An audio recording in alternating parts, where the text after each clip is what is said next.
Nathaniel Carter turned his back on his own bride before the wedding candles had burned a single hour. "You were never my choice," he said, not even looking at her.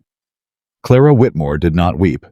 She curtsied low, whispered two quiet words, and walked away, leaving a grieving, hardened man, strangely shaken by her grace. Before we begin, please subscribe and stay with me all the way to the end of this story, and tell me in the comments which town or city you're watching from, so I can see how far this tale has traveled. Now let us begin. The rain had not stopped since morning, and Carter Manor stood gray and silent against the Virginia hills, as though the house itself had decided to mourn instead of celebrate. Inside the great hall still smelled of beeswax candles and cut roses, the leftover perfume of a wedding that no one in the household had wanted. The guests had gone. The minister had gone. The last carriage had rolled down the long, muddy drive an hour past, and now there was nothing left but the quiet, and a man standing at the tall window with his back turned to his new wife. Nathaniel Carter did not move when she entered. He heard the soft rustle of her gown, the careful, measured steps of a woman who had learned long ago not to be loud in a room where she was not loved. He kept his eyes fixed on the rain streaking down the glass on the drowned gardens beyond, on anything at all that was not her. "You sent for me," Clara said. Her voice was even, not cold, not warm, just steady the way still water is steady. Nathaniel's jaw tightened. He had rehearsed this. He had decided somewhere between the vows and the silence that followed them that he would say it plainly. Get it over with. Set the terms of this marriage so that neither of them would ever mistake it for something it was not. "I did," he said. He turned at last, and there she stood, 24 years old, slight, plainly dressed for a bride, her dark hair pinned back without a single jewel in it. Her father had not been able to afford jewels. Her father had not been able to afford anything anymore. That was the whole reason she was here standing in his hall, wearing his name. "I'll be direct with you, Miss Whitmore," he said, and the use of her maiden name was deliberate, a small cruelty he chose on purpose. "I expect you noticed I did not look at you once during the ceremony." "I noticed." "Then you'll understand what I'm about to say." She waited. She did not fill the silence the way most people did. She simply stood there with her hands folded, watching him with an attention that unsettled him more than any tears would have. "This marriage," Nathaniel said, "was arranged. Your father came to mine with debts he could not pay and a daughter he could not keep. My estate purchased those debts. In exchange, I agreed to give your family my name so that whatever shame your father brought upon himself would not follow you into the gutter." He paused. "That is the entire arrangement. There is nothing more to it. There will never be anything more to it." A log shifted in the fireplace. Somewhere down the hall a clock ticked. "You were never my choice," Nathaniel said. He had expected something, a flinch, a trembling lip, the slow theatrical collapse he had watched other women perform when they did not get their way. He had braced himself for tears, and he had prepared a hard heart against them. He had not prepared for this. Clara Whitmore looked at him for a long moment. Then she lowered herself into a curtsy, slow, graceful, unhurried, the kind of curtsy a woman gives a man she respects, not a man who has just told her she is unwanted. "I understand," she said, and she turned and she walked away. The door closed behind her with a soft click, and Nathaniel Carter stood alone in his great hall, listening to the rain, feeling for all the world like a man who had drawn his sword in a duel, only to find that his opponent had simply set down her weapon and gone home. He had won. He had said everything he meant to say. He had drawn the lines plainly. So why did he feel as though he had lost ownership? In the corridor, a young housemaid named Polly pressed herself flat against the wall, eyes wide, having heard every word through the half-open door. She watched the new mistress of Carter Manor walk past her calm as Sunday morning, and she could not for the life of her understand it. Polly's own mother would have screamed the roof down.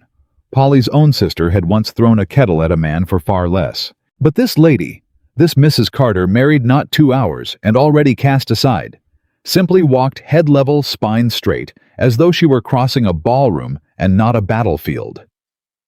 "Beg pardon, ma'am," Polly stammered, dropping a clumsy curtsy. Clara stopped. She looked at the girl, and something in her face softened. "What's your name?" "Polly, ma'am. Polly Dean." "You've been crying, Polly." The girl flushed. "No, ma'am, It's all right. You needn't pretend with me."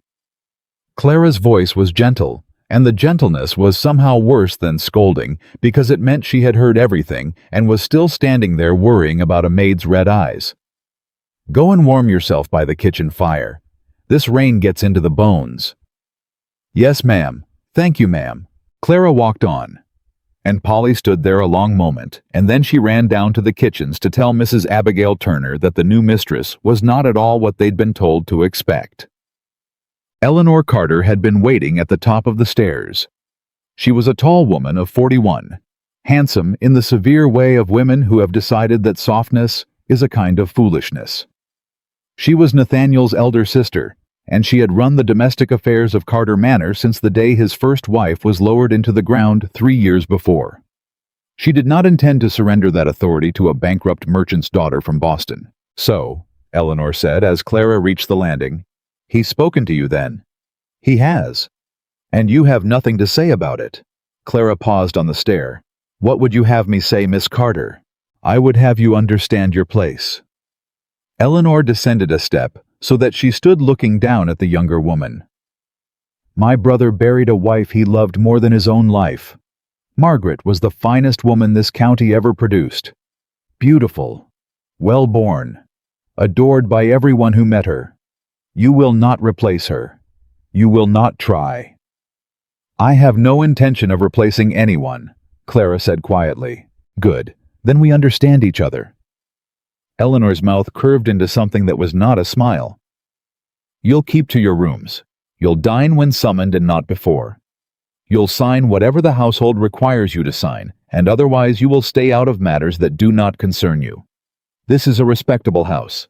We do not air our shames in front of the servants. Is there anything else?" Eleanor blinked. She had expected an argument, or at least a quiver. She got neither. The girl simply stood there, waiting to be dismissed with that same maddening composure her brother had no doubt already discovered. "No," Eleanor said at last. "That is all? Then I'll wish you a good evening." Clara curtsied the same low, perfect curtsy and continued up the stairs, leaving Eleanor Carter standing alone on the landing, with the distinct and unwelcome feeling that she had not won the exchange she had so carefully planned to win.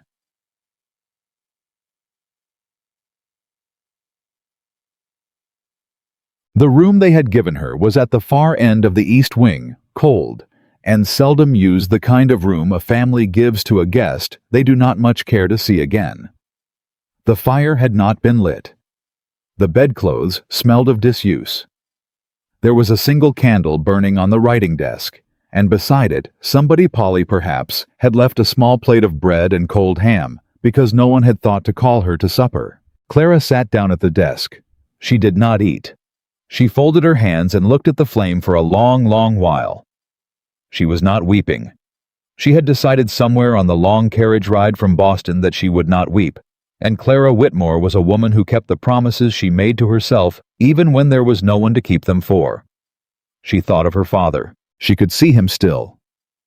Thomas Whitmore, once the proudest shipping merchant in Boston, with his fine coat and his loud laugh and his pockets full of sugared almonds for his only daughter. She could see him on the day the ships did not come home. She could see him on the day the creditors came instead. She could see his hands shaking as he signed away the warehouse, the house, the silver, the very chair he sat in, and she could see his face. God help her. She could still see his face on the night he had taken her hands across the table and told her in a voice gone thin and old that there was a man in Virginia, a landowner, a widower, a man of means who would settle the debts and give her his name, and all she had to do was say yes. "He's not a kind man, Clara," her father had said. "I won't lie to you. He's grieving and he's hard, and he'll likely never love you. But he's an honorable man. He'll never raise a hand to you, and he'll never see you starve, and that is more than I can promise you now." And if I say no, her father had not answered.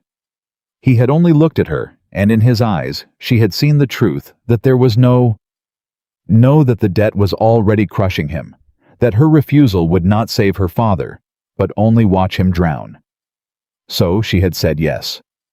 She had said yes for the man who once carried her on his shoulders through the harbor markets, the man who taught her sums at his great oak desk because he said a daughter of his would never be cheated by any clerk alive. She had said yes for him.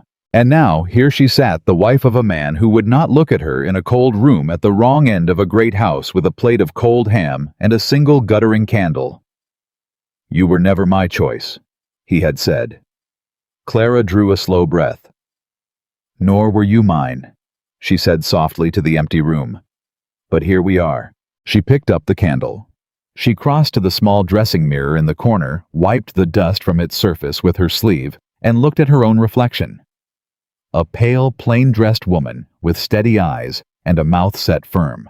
"You will not beg him," she told the woman in the glass. "You will not chase him. You will not waste a single hour of your life waiting for a man to decide you are worthy of his attention." Her voice did not shake. "If you cannot be a wife to him, then you will be something he can never take from you. You will be useful. You will be needed. You will be worth more to this house than the name he resents giving you. And you will do it not for him, not for any man, but for yourself. Because no one will ever again decide your worth for you." She set the candle down. And in that small cold room, a quiet thing was decided, the kind of decision that changes a life without raising its voice. Morning came pale and rinsed clean. The rain had finally stopped in the night, and the Virginia summer sun came up over the tobacco fields, steaming the wet earth, gilding the long rows of the plantation that stretched farther than the eye could follow. Clara rose before the household. She dressed herself. She had not been assigned a lady's maid, and she did not ask for one, and she went downstairs while the great house was still half asleep, and she did the one thing Eleanor Carter had expressly forbidden. She began to look. She walked the ground floor, first slow and quiet, her hands clasped behind her back the way her father used to walk the warehouse floors. And she saw things. She saw the water stain blooming across the dining room ceiling where the roof had gone unrepaired. She saw the threadbare patches on the fine carpets worn down and never replaced. She saw the dust on the chandelier in the hall, the cracked pane in the morning room window mended with paper. The candle stubs burned down to nothing because no one had ordered more. It was a rich house. Anyone could see that at a glance, the size of it, the bones of it, the great mahogany, and the gilt frames. But it was a rich house that was quietly, steadily bleeding, and Clara Whitmore had grown up in a counting house. She knew the smell of a fortune going wrong long before anyone said the word aloud. She had reached the kitchens before anyone noticed her. Mrs. Abigail Turner, the housekeeper, was a round, soft-faced woman of 60, with flour on her apron and 40 years of Carter manner in her bones. She nearly dropped the milk jug when she turned and found the new mistress standing in her kitchen doorway. "Mercy. Beg pardon, ma'am, I didn't hear you. We weren't, that is, we didn't expect you'd be wanting the kitchen." "I'm not wanting anything, Mrs. Turner. I only wish to see how the house is run." Clara stepped inside. "May I sit?" Mrs. Abigail blinked at the strangeness of a mistress asking permission to sit in her own house. "Of course, ma'am. Of course you may." Clara sat at the long scrubbed work table, and after a moment, Mrs. Abigail set a cup of tea in front of her because 40 years of habit was stronger than confusion. "Tell me, Mrs. Turner," Clara said, "how long have you been with the family?" "Since I was a girl of 20, ma'am. Came on as a kitchen maid under the old master, God rest him." "Then you've seen this house in its better days." The housekeeper's face changed, a flicker of old grief quickly hidden. "I have, ma'am. That I have." "And it isn't in its better days now, is it?" It was not a question, and Mrs. Abigail did not pretend it was. She glanced toward the door, toward the empty corridor, and then she lowered herself onto the bench across from Clara, and something in her gave way, the relief of an old servant who has been carrying a worry alone for far too long. "No, ma'am," she said. "It surely isn't. Tell me. It ain't my place to—" "Mrs. Turner." Clara reached across the table and laid her hand briefly over the older woman's flour-dusted one. I am the mistress of this house, however little anyone wishes it.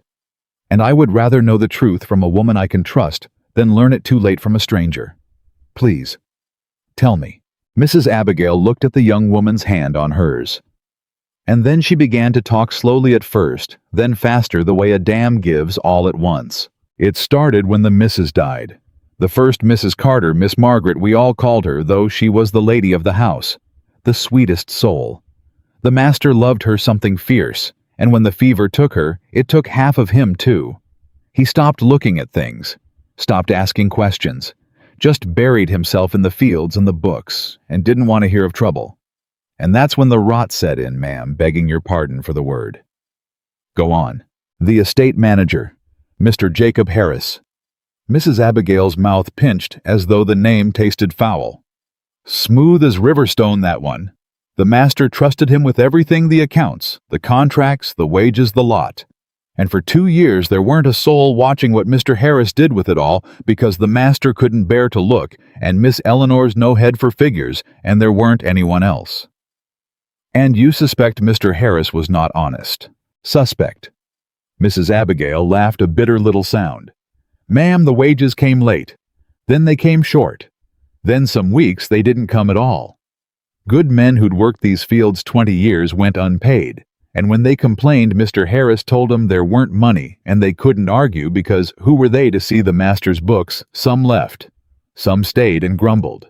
And all the while Mr. Harris rode about in a new coat on a new horse, and nobody said a word, because the master had stopped listening, and the master's word was law. Clara sat very still. And where is Mr. Harris now? Dismissed, ma'am, last winter. The master finally roused himself enough to see something was wrong, and he turned the man out. But by then, the damage was done. And the strange thing is, Mrs. Abigail leaned closer, dropping her voice. When Mr. Harris left, the master couldn't find half the records. Ledgers gone. Contracts missing. As though the man burned what he didn't want seen on his way out the door. Did he take them or destroy them? Couldn't say, ma'am. But there's some as say Mr. Harris ain't gone far. There's some as say he's waiting. The housekeeper shivered. Waiting for what I couldn't tell you. But I don't like it. I don't like it at all. Clara was quiet for a long moment. Then she asked in the same even voice she might have used to ask after the weather, Mrs. Turner, are there any old records left? Anything? Mr. Harris missed. Papers, ledgers, accounts, anything at all from the years he kept the books. Mrs. Abigail studied her. There might be, ma'am, in the attic. The old master never threw a paper away in his life boxes and boxes of 'em up there going back 40 years.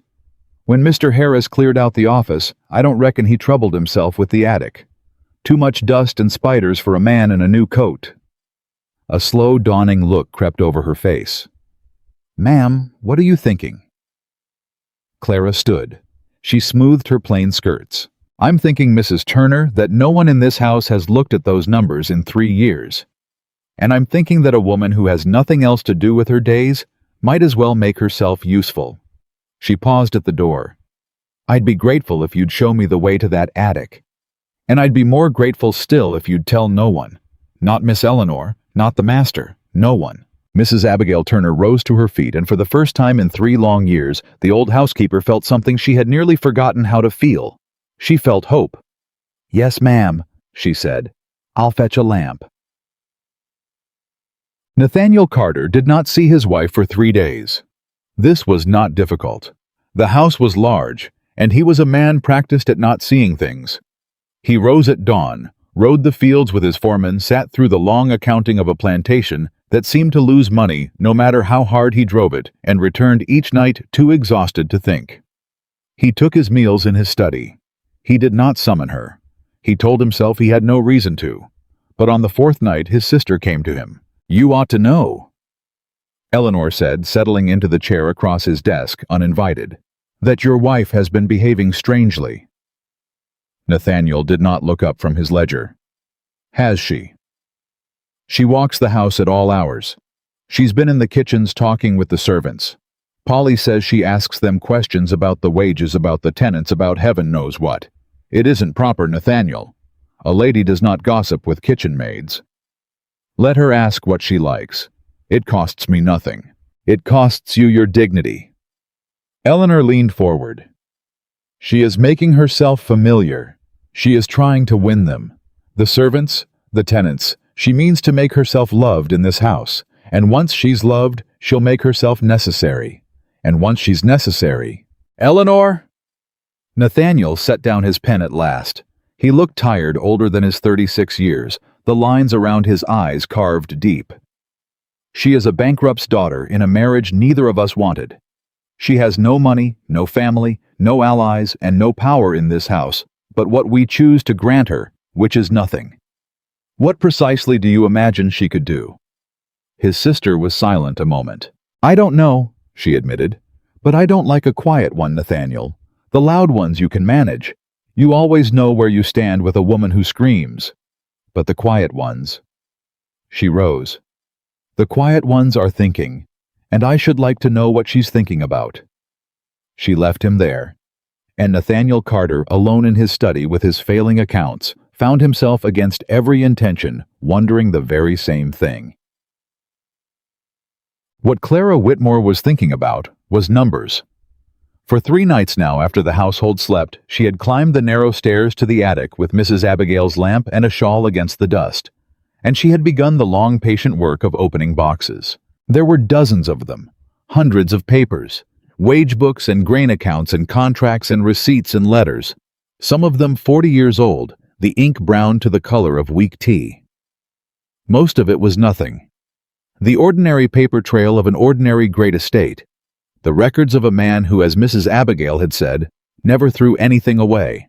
But Clara Whitmore had spent her childhood at her father's elbow in a Boston counting house, and her father had taught her one thing above all others. The truth of a man's affairs is never in what he wants you to see. It is in the small things, the crossings out, the numbers that do not quite add, the receipts that go missing in clusters always around the same time of year, the signatures that are just a little too neat as though someone practiced them, and by the 3rd night she had begun to find them. She sat now on an upturned crate, a board across her knees for a desk. 3 years of wage books open before her, and her finger moving slowly down a column of figures. She had found a pattern. She was almost sure of it. Every quarter for 2 years running a sum had been paid out to a name she did not recognize, a Mr. E. Koch, supposedly a supplier of seed and feed. The sums were large. They were regular, and there was not one single receipt anywhere in any box signed by this Mr. E. Koch to prove the goods had ever been delivered. 2 years of payments to a man who, as far as the records showed, had sent nothing at all. Clara sat very still in the lamplight. "Hello," she murmured to the column of figures. "And who are you, Mr. Koch?" She did not yet know. But she knew the shape of it now, the way you know the shape of a thief in a dark room before you can see his face. Someone had invented a supplier. Someone had paid that supplier handsomely, quarter after quarter, out of the estate's failing coffers. And someone had collected that money because it certainly had not bought any seed. Jacob Harris, it had to be. The smooth man in the new coat. She closed the wage book carefully. She would need more. A pattern was not proof. A suspicion was not a case. Her father had drilled that into her. To never accuse, never threaten, never show your hand, not until your hand is so full no man alive can argue it down. She would need the contracts. She would need the bank records. She would need to trace this phantom Mr. Koch through every account in the house until she could lay it all on a table and let the numbers speak for themselves. It would take weeks, perhaps months. She had nothing but time. A floorboard creaked. Clara looked up. In the attic doorway, holding her own candle, stood Eleanor Carter. For a long moment, neither woman spoke. Eleanor's eyes moved from Clara's face to the lamp, to the open boxes, to the wage book in her lap, taking it all in with the swift, suspicious intelligence she liked to pretend she did not have. "I might have known," Eleanor said softly. "Polly said you walked the house at night. I didn't believe her. I thought, what could a girl like that possibly want in the dark? Her gaze sharpened. Snooping. Through my brother's private affairs. Clara closed the book and rose calm and unhurried, brushing the dust from her skirts. They are not private affairs, Miss Carter. They are the records of the estate, and as the mistress of this house, I should think the records are precisely my affair. You are not the mistress of this house. Eleanor's voice was low and cold. You are a debt my brother agreed to carry, nothing more. Then I am a debt who knows how to read a ledger, Clara said. Which is more than anyone else under this roof has bothered to do for 3 years. It was the first sharp thing she had said since she arrived, and it landed. Eleanor's face flushed. How dare you, Miss Carter? Clara took a single step forward, and there was something in her quietness that stopped the older woman cold. Your brother's estate is failing. You know it. The wages come late. The roof leaks. The tenants are angry. The whole house is held together with paper and pride, and everyone in it has decided that the polite thing to do is to look away while it sinks. She gestured to the boxes. I am not looking away. I am the only person in this entire house who is not looking away. And if you wish to stop me, you may go and wake your brother and tell him his unwanted wife has been counting his money in the attic. Tell him. I should be glad to show him what I've found. Eleanor stared at her. For one long moment, the two women stood facing each other in the lamplight, the proud sister who had ruled this house through its grief, and the rejected bride who had decided she would not drown in it. And then Eleanor Carter did something she had not planned to do. She looked away first. Counting his money, she repeated, but the contempt had gone thin in her voice. And I suppose you'll tell me you've found something. I've found a question, Clara said. Whether it has an answer worth troubling your brother over, I don't yet know. When I do, he'll be the first to hear it. Not the servants, not the county. Him. I give you my word. Eleanor was quiet. She looked again at the boxes, at the patient, methodical mess of them, at the candle stubs that showed how many nights this strange girl had sat up here alone in the cold, doing the work no one else would do. Why, she said at last, and for once the question was honest. He told you to your face that he never wanted you. He humiliated you in his own hall. Half the servants heard it. Why would you lift one finger to save the estate of a man who looks at you like you're a stain on his floor? Clara considered the question seriously, as she considered everything. Because the wages being short doesn't only hurt your brother, she said. It hurts a man named Samuel Brooks, who I'm told has farmed this land for 40 years and can't feed his grandchildren. It hurts the families in the tenant cottages. It hurts Mrs. Turner, who's given her whole life to this house and lies awake at night worrying it'll be sold out from under her. She paused. And because I made a promise to myself, Miss Carter, on the night your brother told me I was nothing. I promised that I would not spend my life being nothing. A person can sit in a cold room and weep over a man who doesn't want her.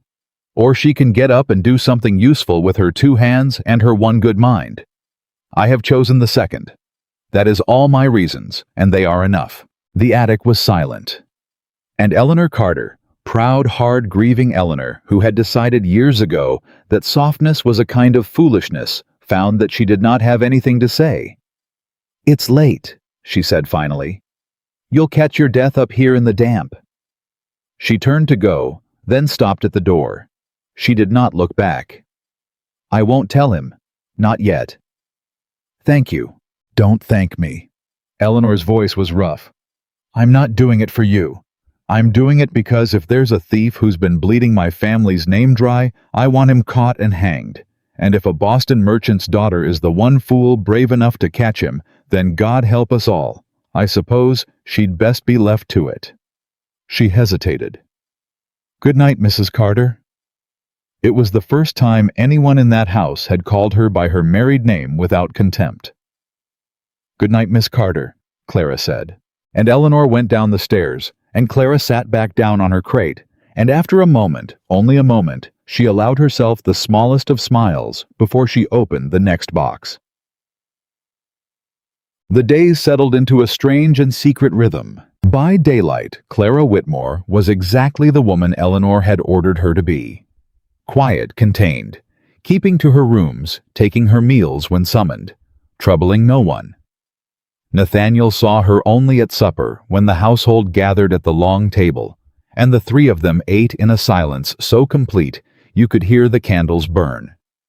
He did not speak to her. She did not speak to him. Eleanor watched them both with an expression that grew by slow degrees harder to read. But by night, Clara worked. And she was not the only one who had begun to watch. Mrs. Abigail Turner had become her quiet ally, carrying up fresh candles and a covered plate of supper, sitting with her sometimes in the small hours, while Clara explained in a low voice what the numbers were beginning to tell her. The old housekeeper understood perhaps one figure in 10, but she understood the shape of it that the new mistress was building. Something piece by patient piece, the way a mason builds a wall, and she understood that for the first time in 3 years, someone in Carter Manor was fighting for the place instead of mourning it. "You ought to eat more, ma'am." Mrs. Abigail fretted one night, watching Clara push the supper aside untouched in favor of a contract she'd been chasing for an hour. "You're thin as a rail and pale as the dead. The master'll think we're starving you." "The master doesn't think of me at all, Mrs. Turner. We've established that quite firmly." Clara said it without bitterness, the way one states a fact about the weather. "Now look at this. Look here." She turned the paper toward the lamp. "This is a contract for the Lower Hay Meadows, signed 2 years ago. Do you see the signature at the bottom? Tenant's mark, Samuel Brooks. You said he's the oldest tenant, the respected one. That's him, ma'am, honest as the day. Then tell me why an honest man would sign a contract agreeing to pay double the rent of every other tenant on this estate with a clause that lets the landlord turn him out with a single week's notice." Clara tapped the page. "Look at the figures, Mrs. Turner. He's been overpaying for 2 years, and this clause, this cruel little clause, means Mr. Brooks and 40 years of his family's labor could be thrown into the road on a whim. No honest landlord wrote this, and I don't believe for one moment that an honest man read it before he put his mark to it." Mrs. Abigail's eyes widened. "You think Mr. Harris—" "I think Mr. Harris drew up contracts that no one but he ever read, took payments to a supplier who never existed, and pocketed the difference. I think he set the tenants against the estate on purpose, squeezed them, cheated them, so they'd blame the master and not the manager. I think he's been gone a year, and the rot he left behind is still spreading, and I think—" Clara stopped. "What, ma'am?" "I think he isn't finished." Clara looked up, and there was a shadow in her face that had not been there before.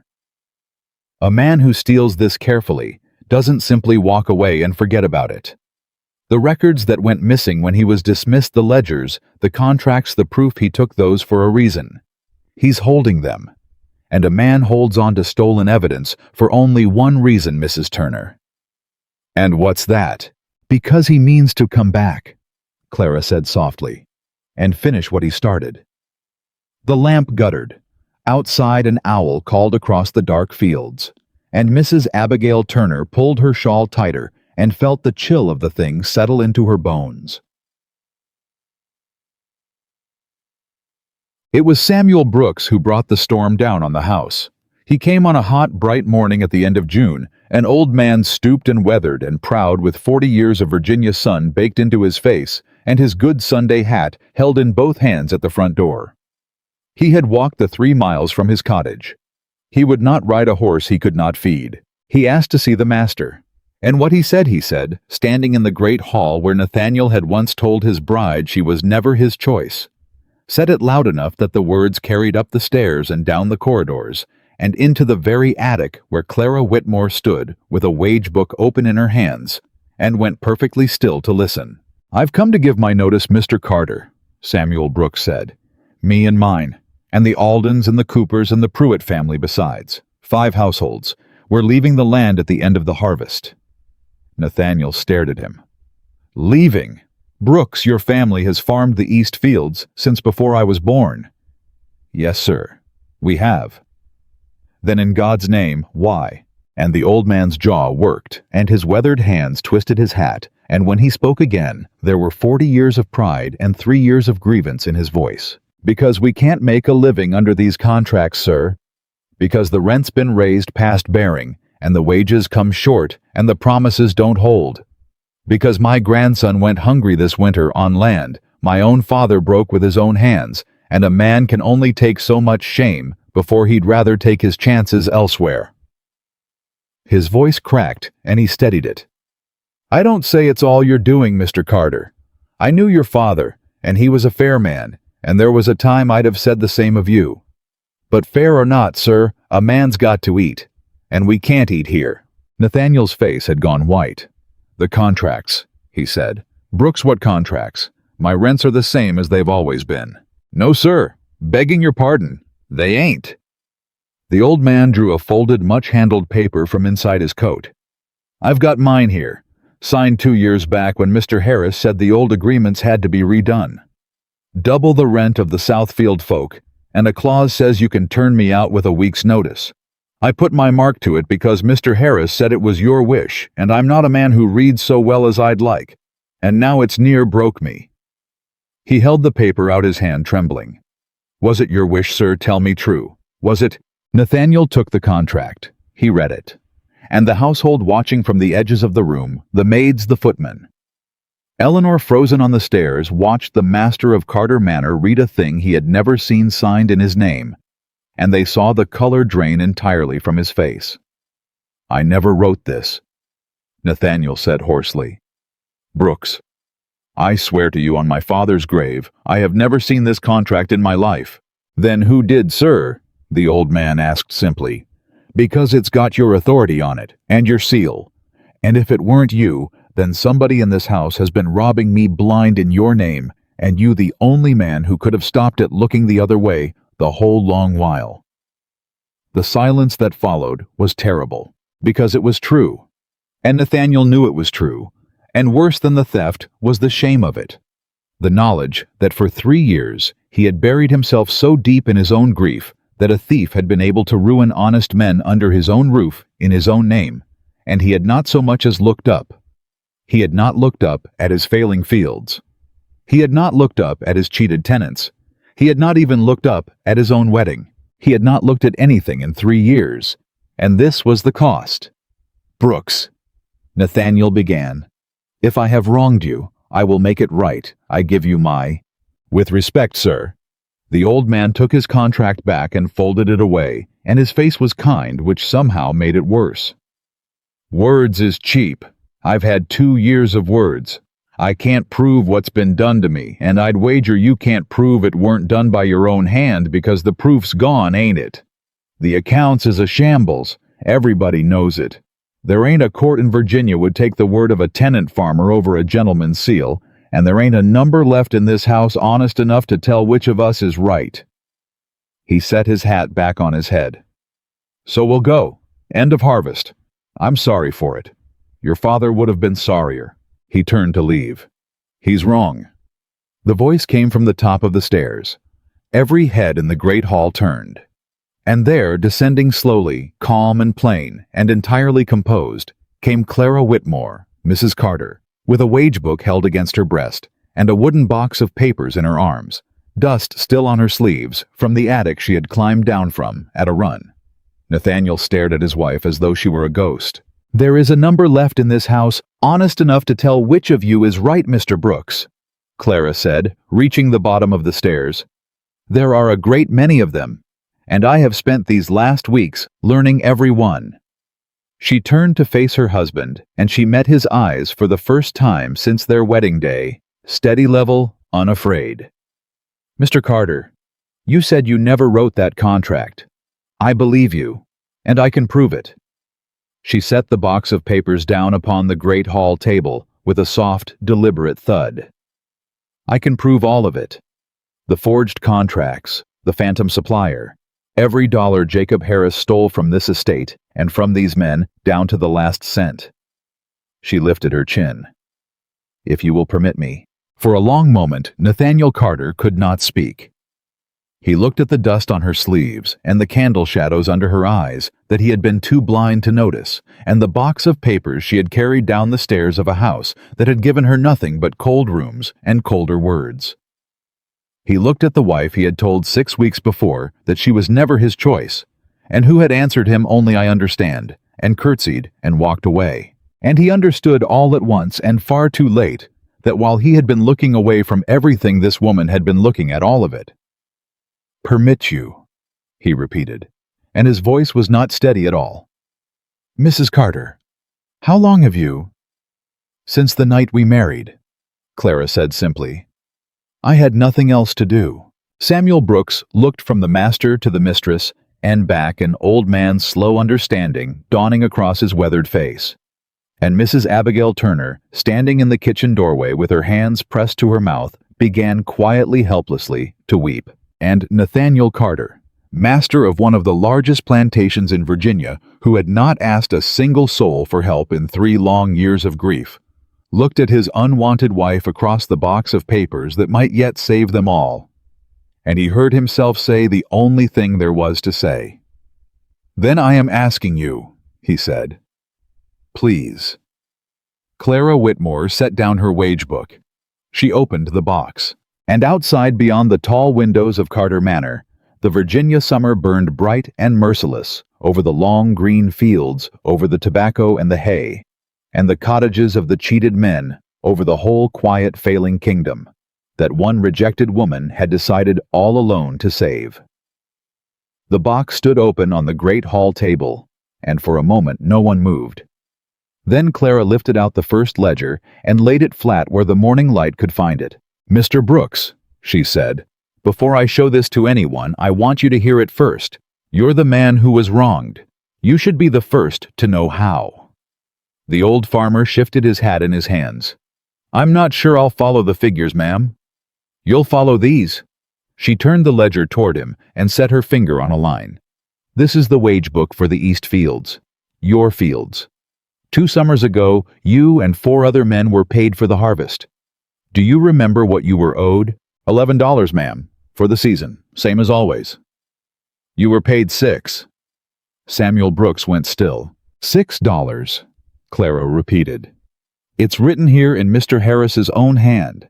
And here," she turned the page, "it's written again in the master's accounts that $11 was paid out to you. 11 went out of the estate. 6 reached your hand.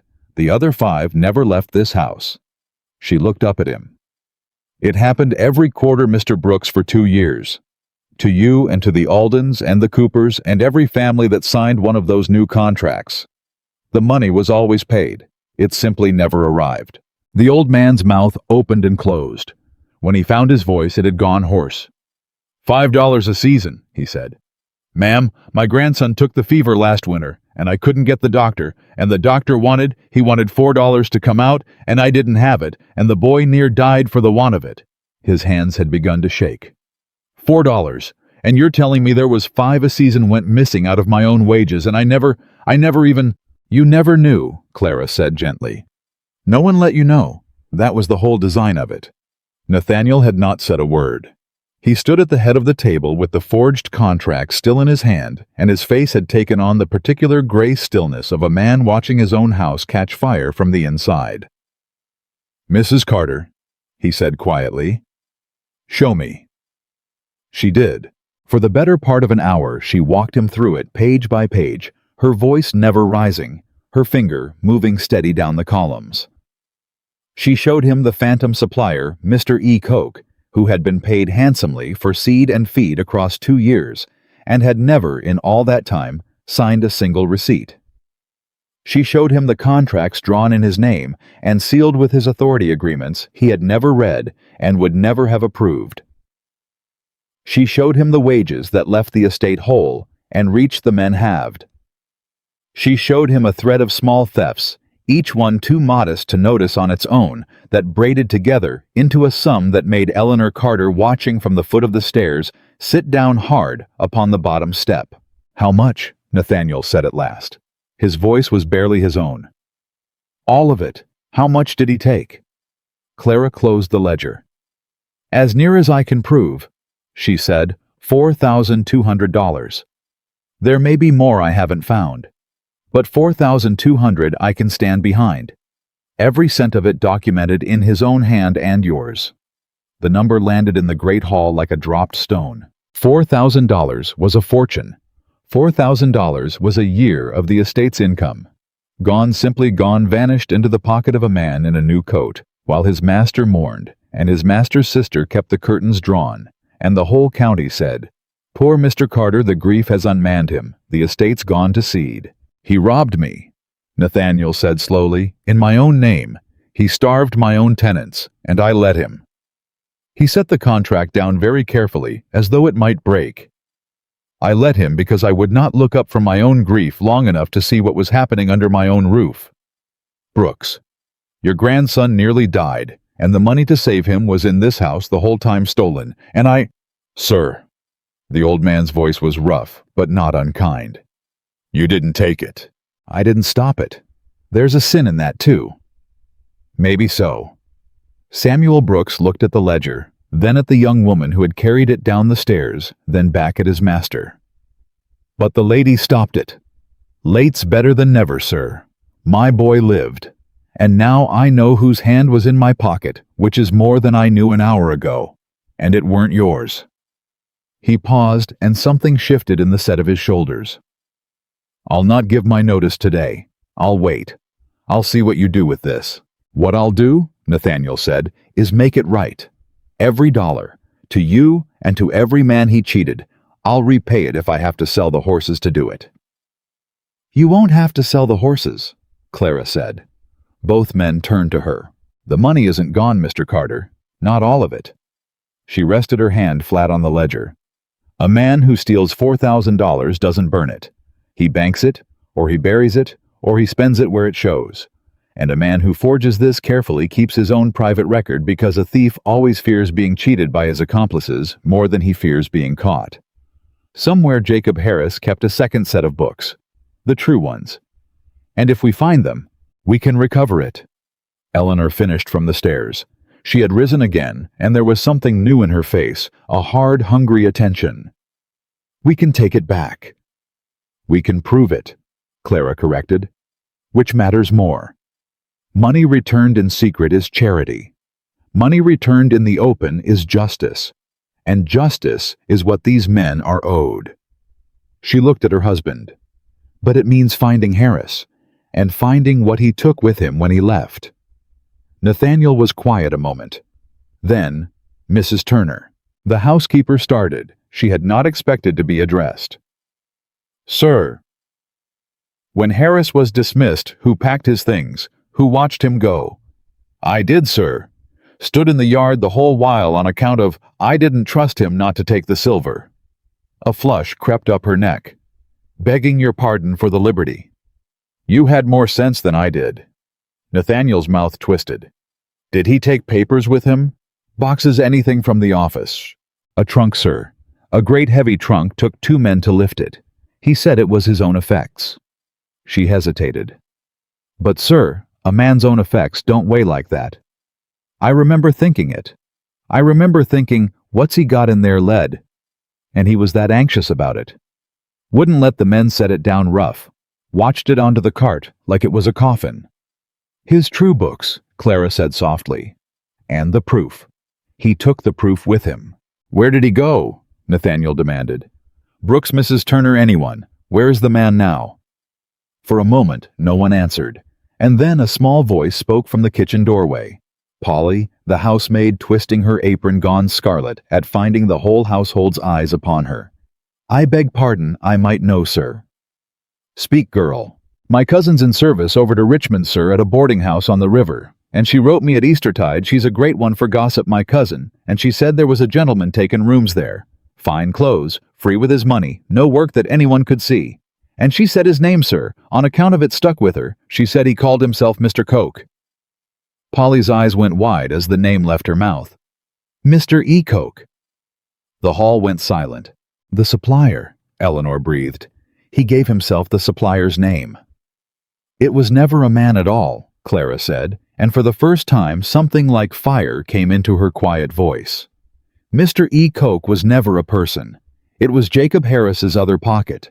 He paid the estate's money to a man who didn't exist, and then he became that man to spend it. He's been living in Richmond on your tenant's wages, Mr. Carter, on Mr. Brooks's grandson's doctor." Samuel Brooks made a low sound in his throat, and his hands curled slowly into fists at his sides. Richmond, Nathaniel said. Polly, the name of this boarding house. The 3 Bells, sir, on the river road. Nathaniel turned to the window, and for a moment, he simply stood there, his back to the room, the way he had stood with his back to his bride 6 weeks before. But it was a different stillness now. It was not the stillness of a man hiding from the world. It was the stillness of a man deciding to walk back into it. "Saddle my horse," he said. "Sir," Mrs. Abigail began, "and the bay for Brooks if he'll ride with me. A man's owed a sight of the thief who robbed him." He turned. "We ride for Richmond within the hour. I'll have this Mr. Coke in front of a magistrate by—" "No." Clara said it quietly, but it stopped him cold. "No." Nathaniel's brows drew down. "Mrs. Carter, the man is 3 hours' ride away spending my money. What would you have me do? Write him a letter?" "I would have you not lose everything in a single afternoon," she said. "Mr. Carter, think. If you ride into Richmond and confront Jacob Harris with nothing but your anger, what happens? He denies it. He's a clever man. He's had a year to prepare his story. He'll say the contracts are genuine, that you signed them, that you're a grief-mad gentleman, trying to ruin an honest steward to cover your own mismanagement. And he won't be entirely wrong, will he? Because half the county already believes you've let the estate go to ruin. Your word against his, and he has the proof locked in that trunk, and you have a box of ledgers your own wife assembled in an attic. Which of you does the magistrate believe?" Nathaniel said nothing. The truth of it sat heavy on him.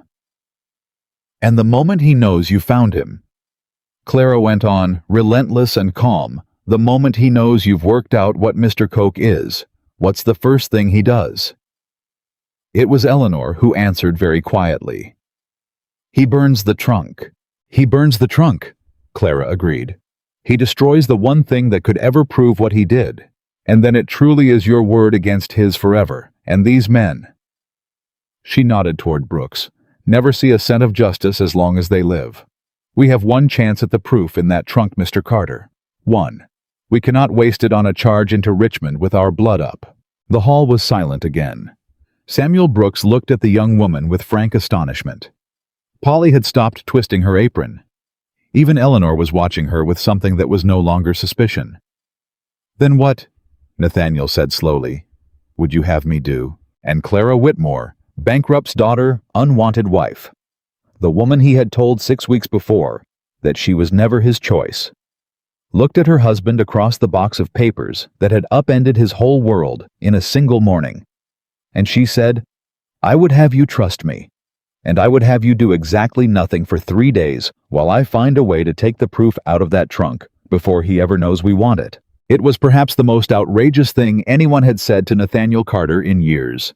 To do nothing. To wait. To put his fortune and his good name into the hands of a woman he barely knew on the strength of 3 weeks of attic arithmetic. He looked at her for a long, long moment. 3 days, he said. 3 days. "And if you fail?" "Then you ride to Richmond with your anger and your box of ledgers," Clara said. "And you do it your way, and I will not say one word against it. But you'll have lost nothing by giving me the 3 days first. Only your patience.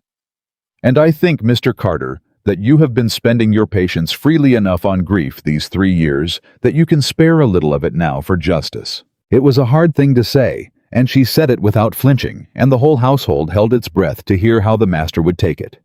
Nathaniel Carter looked at his wife, and then to the astonishment of every soul in that hall the corner of his mouth moved. It was not a smile. It was nothing so warm as a smile.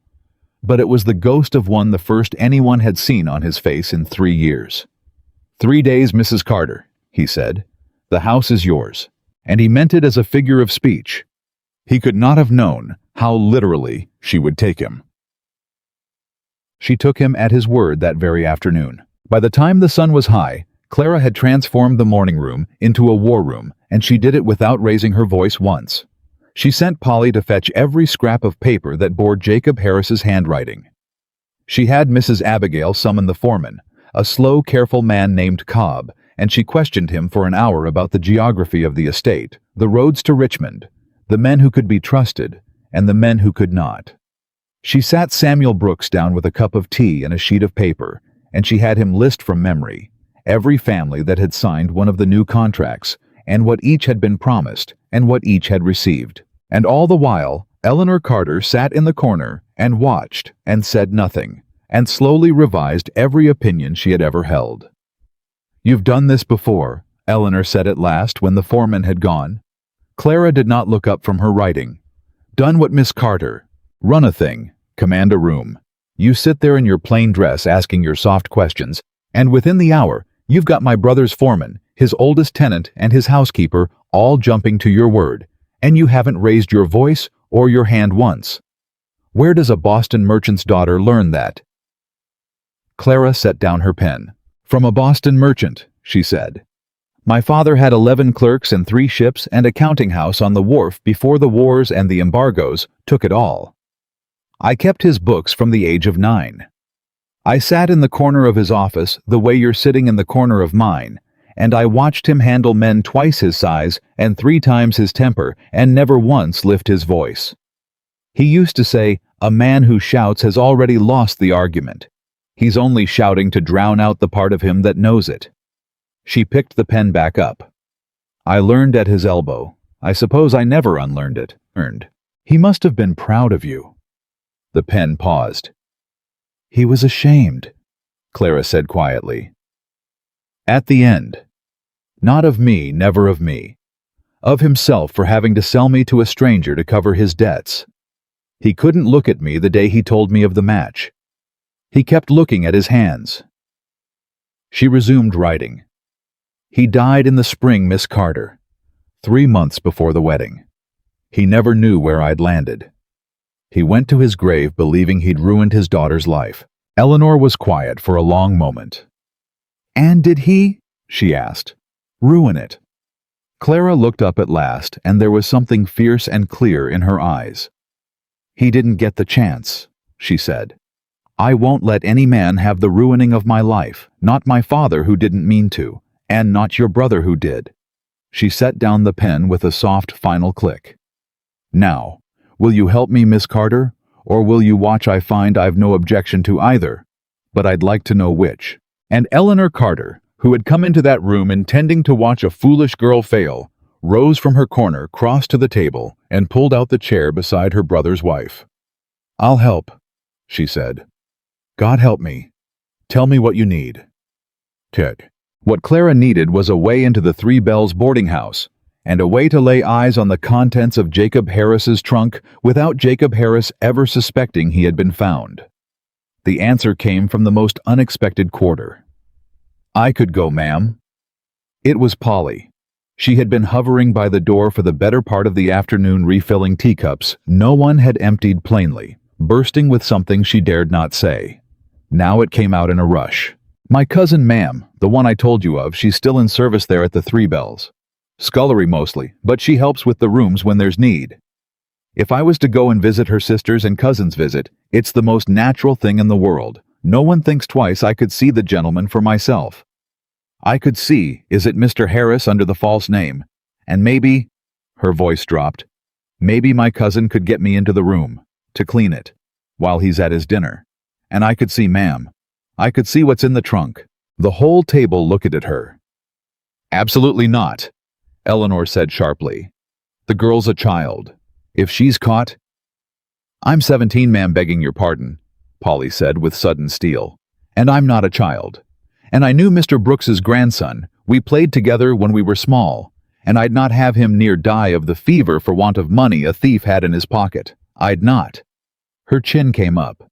"I want to go." Clara studied her for a long moment. "It's dangerous, Polly," she said. "Not a game. If this man understands what you are, he could hurt you.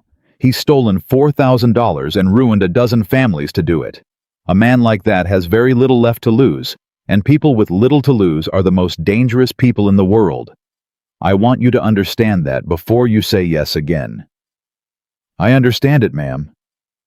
And I won't order you to go. This isn't a thing a person can be ordered into. It has to be a choice." "Then I choose it," Polly said. "Free and willing. Send me, ma'am, please." And Clara Whitmore looked at the brave, foolish girl with her chin in the air, and she felt something she had not let herself feel since the day her father stopped looking at her, She felt the warmth of being trusted and trusting in return. "Then here is what you'll do," she said, and she drew the girl down into a chair, and she began in her low, steady voice to lay it all out. Polly left for Richmond at first light the next morning, riding pillion behind the foreman Cobb, on the estate's quietest horse, dressed in her plainest clothes, with a basket of preserves on her arm, as though she were nothing in the world but a maid going to see her cousin. Clara stood in the yard and watched them go, and the waiting that followed was the worst she had ever known. The day crawled. She could not work. She could not sit. She walked the corridors of Carter Manor as she had on her first lonely nights. But now Mrs. Abigail walked with her and Eleanor too, and the three women who had begun as strangers, and worse, passed the long hours together in a strange, anxious sisterhood, listening for the sound of hooves on the drive. It was Nathaniel who found them near dusk, gathered tense and silent in the morning room. "You sent the girl into a thief's lodging house," he said. He had been out riding the fields. He could not bear the waiting either. It turned out, and there was dust on his boots and an edge in his voice. A 17-year-old housemaid, to spy on a man who's ruined grown men twice her strength. "Mrs. Carter, what in God's name were you thinking?" "I was thinking," Clara said, "that you gave me 3 days and the house, and that this was the only way through, that didn't end with the trunk and ashes. If anything happens to that girl, then it will be my doing, and I will carry it, and I have not slept a wink for thinking of it." Her composure cracked just slightly for the first time he had ever seen a thin fracture across the still water. "Do you imagine I sent her gladly, sir? Do you imagine I haven't sat here all day picturing every way it could go wrong? I have. I have pictured them all. But I have also pictured your fields empty next spring, and Samuel Brooks's family in the road, and Jacob Harris growing old and fat in Richmond on the doctor's money that nearly cost a child his life. And between those pictures, sir, I made a choice, the same way you made a choice on our wedding day. The difference is that mine might save someone." She turned away from him. "Forgive me. I'm tired. I shouldn't have said the last part." But Nathaniel Carter had gone very quiet. "No," he said, "you should have." He crossed the room and stood a careful distance from her, the way a man stands near something he is not sure he is permitted to touch. "I have spent 3 years being cruel and calling it grief, Mrs. Carter. You're the first person in all that time to say it to my face. My sister coddles it. The servants tiptoe round it. You—" He shook his head. "You walk straight up to it and name it. I find I don't hate that as much as I expected to." Clara turned to look at him. For a moment, in the failing light, the master and mistress of Carter Manor simply regarded each other not as a man and the debt he'd married, but as two people who had each in their separate ways been undone by loss and were only now slowly beginning to surface. And then the dogs began to bark in the yard, and there came the sound of hooves on the drive hard and fast, and every head in the room snapped toward the window. "They're back," Eleanor said. They were not back. Cobb was back. And he was alone, and he came off the horse before it had fully stopped. His face gray with road dust and fear, and he burst into the hall without knocking. "Mr. Carter," he gasped. "Sir, the girl Polly." The floor dropped out of Clara's stomach. "What happened?" she said. "Cobb, look at me. What happened to Polly?" "They've got her, ma'am." The foreman's chest was heaving. "He's got her. We did it. She got into the room. She saw the trunk. She saw everything. Just like you said. But coming out, she was caught. The man Harris caught her on the stair, and her cousin too. And he's holding them, ma'am, in the boarding house. Says he won't let them go. Says—" Cobb swallowed. "Says he knows who sent her. Says he knew this day would come. Says if Mr. Carter wants his housemaid back alive, he's to come to Richmond alone tonight, and bring the box of ledgers his clever little wife's been keeping, and burn nothing and copy nothing and tell no one, or the girls'll come to harm." The silence in the room was absolute, and then it broke into chaos. "I'll kill him," Nathaniel said, already moving for the door. "I'll ride there now, and You'll do exactly what he wants, and ride straight into a trap is what you'll do." Eleanor was on her feet. "Nathaniel, he's planned this. He's planned for the day you found him out. He wants you alone and far from home with the only proof against him in your saddlebag, can't you see? He has a child of mine. Eleanor. A girl under my roof, under my protection, and I sent her. I sent her, Clara said. She had not moved. She stood by the window perfectly still, and her face had gone the color of ash, but her voice when it came was the steadiest thing in the room. I sent her, and I will be the one to bring her home. She turned. Cobb, how did he seem, Harris, when he gave you the message? Frightened, angry, cold. The foreman frowned, thinking. Cold, ma'am. Cold as a creek in January. He weren't ranting. He weren't wild. He gave the words slow and careful, like a man reading off a list he'd writ a long time back. A man who planned it, Clara murmured. A man who's been waiting a year for exactly this. She closed her eyes a moment. He doesn't want to hurt those girls. Hurting them gains him nothing, and hangs him for certain. He wants the ledgers. He wants the proof gone ours, and his both. He thinks if he can frighten us into handing over what we've found and trade it for the girls, he walks away clean and we can never touch him. Her eyes opened. Which means the girls are safe exactly as long as he believes we're frightened. And not one moment longer. Then we play frightened, Eleanor said slowly. We are frightened, Nathaniel said. I am frightened. That child is in the hands of a thief because of a plan I agreed to. Then use the fear, Clara said. Don't fight it. Use it. She crossed to the table and pulled the box of ledgers toward her, and her hands had stopped shaking. The moment there was a thing to be done, the trembling had simply gone. He told you to bring the box. Burn nothing, copy nothing. So, we bring the box, tonight, exactly as he asked. You can't be serious, Eleanor said. Hand him the only proof we have. Then he's won everything, the girls, the evidence, all of it. I didn't say we'd hand him the proof, Clara said. I said we'd bring the box. And she looked up, and there was a light in her eye now that had not been there before, the cold, bright clarity of her father's daughter, the counting house girl who had spent her whole childhood learning that the truth of a man's affairs is never in what he wants you to see. Mrs. Turner, she said, how many blank ledgers are there in the office, the unused ones, fresh from the stationer? 3 or 4, ma'am, I should think. Why? And Mr. Brooks is still in the kitchen. Eating his supper, ma'am. Said he'd not stir till there was news.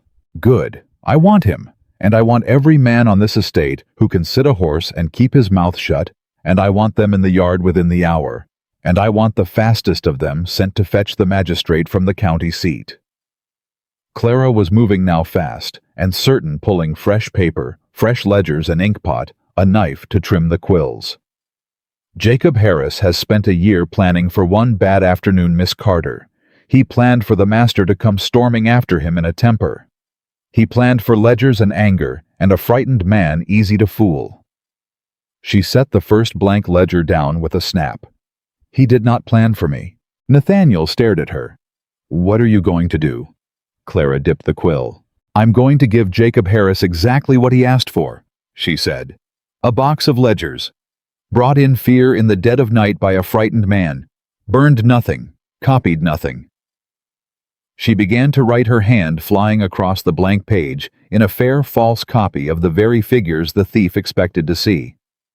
And while he's busy gloating over a box of ledgers that prove nothing at all, the real proof, the proof you already have in your own hand, that I'll have safe with the magistrate before midnight, will be doing its work. He'll trade the girls for a box of clever forgeries. And by the time he's read far enough to know he's been cheated, he'll be standing in front of a magistrate who's already seen the truth. She glanced up. He likes to pay men with money that isn't real, Mr. Carter. I thought it only fair to pay him back in kind. For the second time that day, the ghost of a smile crossed Nathaniel Carter's face. But this time, it did not stop at a ghost. My God, Eleanor said softly. She's going to out-cheat the cheat. It's a great deal to balance on a single night, Nathaniel said. If he reads the forgeries too soon, if the magistrate won't come, if the girls, Clara, if anything goes wrong with the girls. It was the first time he had ever used her Christian name. She heard it. He heard it. Neither of them remarked on it, but something passed between them in the saying of it, quick and unspoken, gone before it could be named. Then we'll have done everything two clever people and one brave fool could do, Clara said quietly. And the rest is in God's hands. But I'd rather walk into that boarding house with a plan and a magistrate on the road behind me than with a temper and a box of truth I was about to hand to a thief. She held his gaze. You gave me 3 days, and the house, Mr. Carter. I'm using the 3rd day. Will you trust me to the end of it, or won't you? It was the whole question of their marriage asked over a table of forged ledgers in the dying light. And Nathaniel Carter, who had trusted no one in 3 years, who had buried his trust with his first wife and built a wall of grief around the grave, looked at the woman he had married and rejected in the same hour, and he made the second great choice of their life together. To the end of it, he said. Tell me where to ride. They rode for Richmond at full dark. It was Nathaniel who carried the box of false ledgers because Harris had demanded the master and the master alone. But he did not ride alone, whatever Harris believed. Half a mile behind him off the road, moving quiet through the warm summer dark, came Cobb and Brooks and 4 estate men with no weapons but their nerve and their loyalty. And further behind, still riding hard from the county seat with a lantern and a warrant, and a deep dislike of being roused after supper, came Magistrate Holloway, fetched in the end, not by promises, but by a single page of Clara's true ledgers, the one that showed in Jacob Harris's own unmistakable hand, the theft of an estate and the starving of its men. And Clara rode too. She had not asked permission. She had simply mounted the bay mare behind Brooks and set her jaw.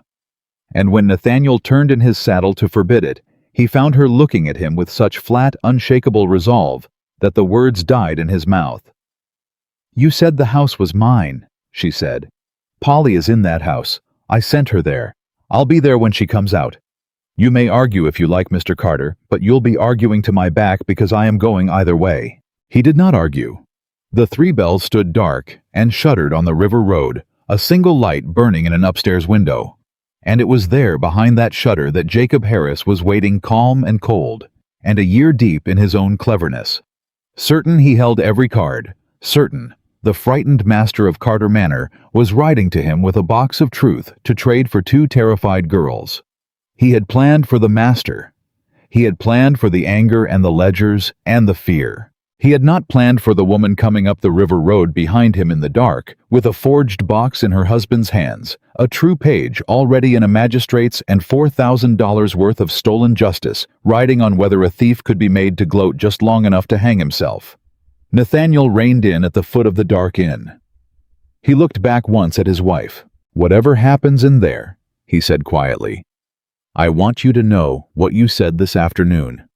About my being cruel and calling it grief. He paused. I needed to hear it. I should have heard it 3 years ago. I'm grateful it was you who finally said it. Save your gratitude, Clara said, but her voice had gone soft. We've a girl to bring home first. And from the shadows of the upstairs window, a cold voice called down into the summer dark. You're late, Mr. Carter. Did you bring my ledgers? Nathaniel. Carter lifted the box.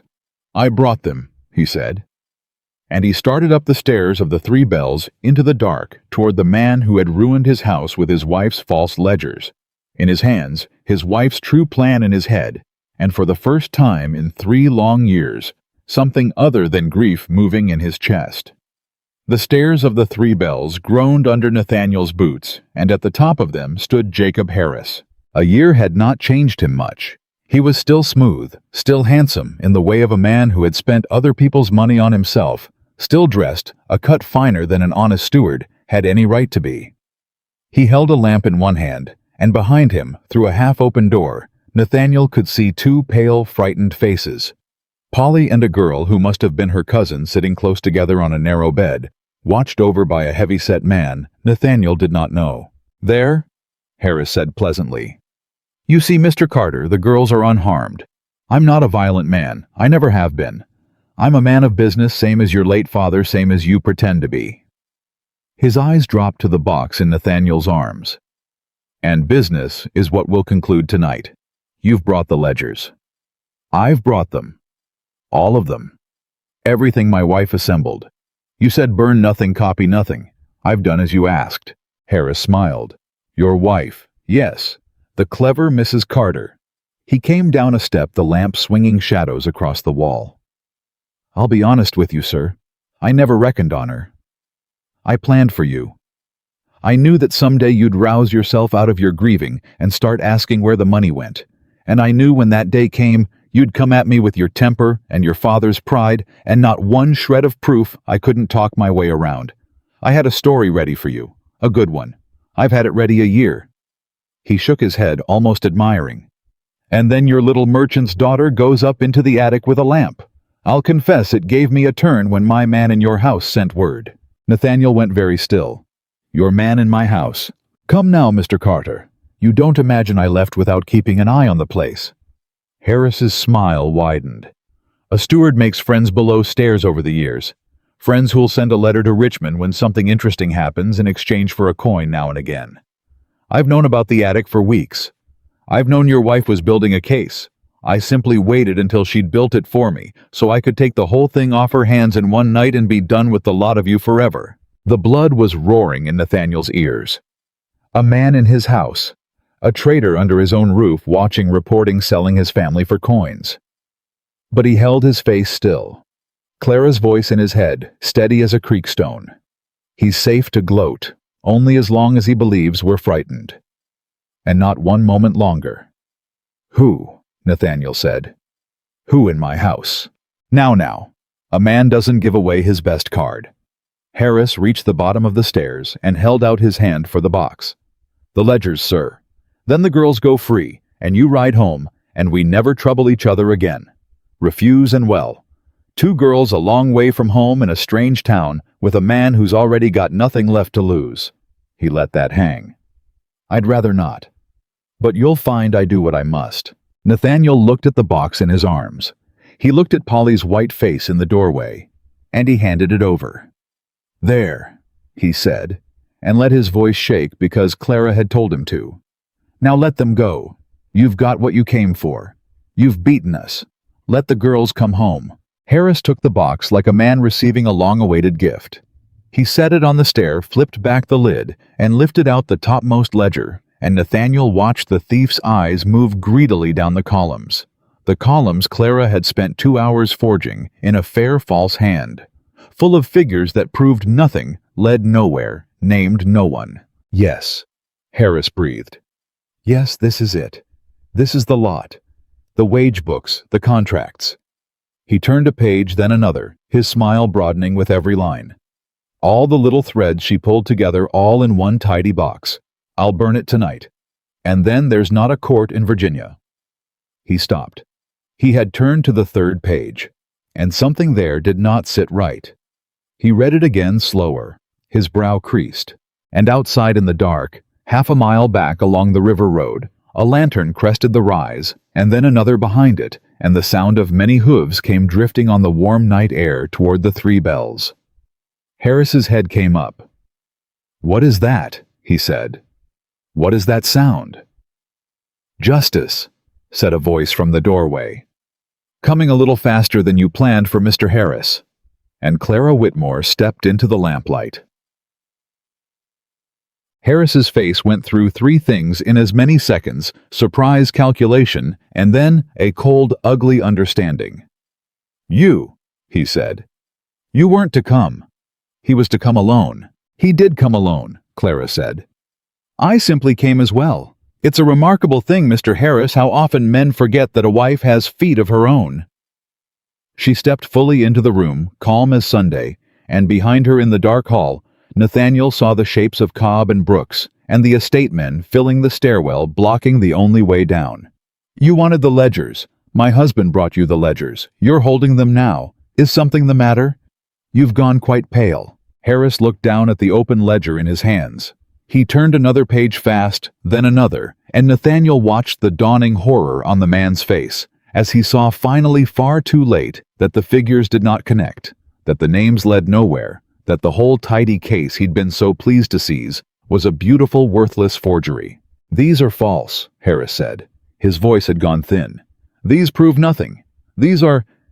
You've given me a box of, where are the real ones? Where's the proof she found?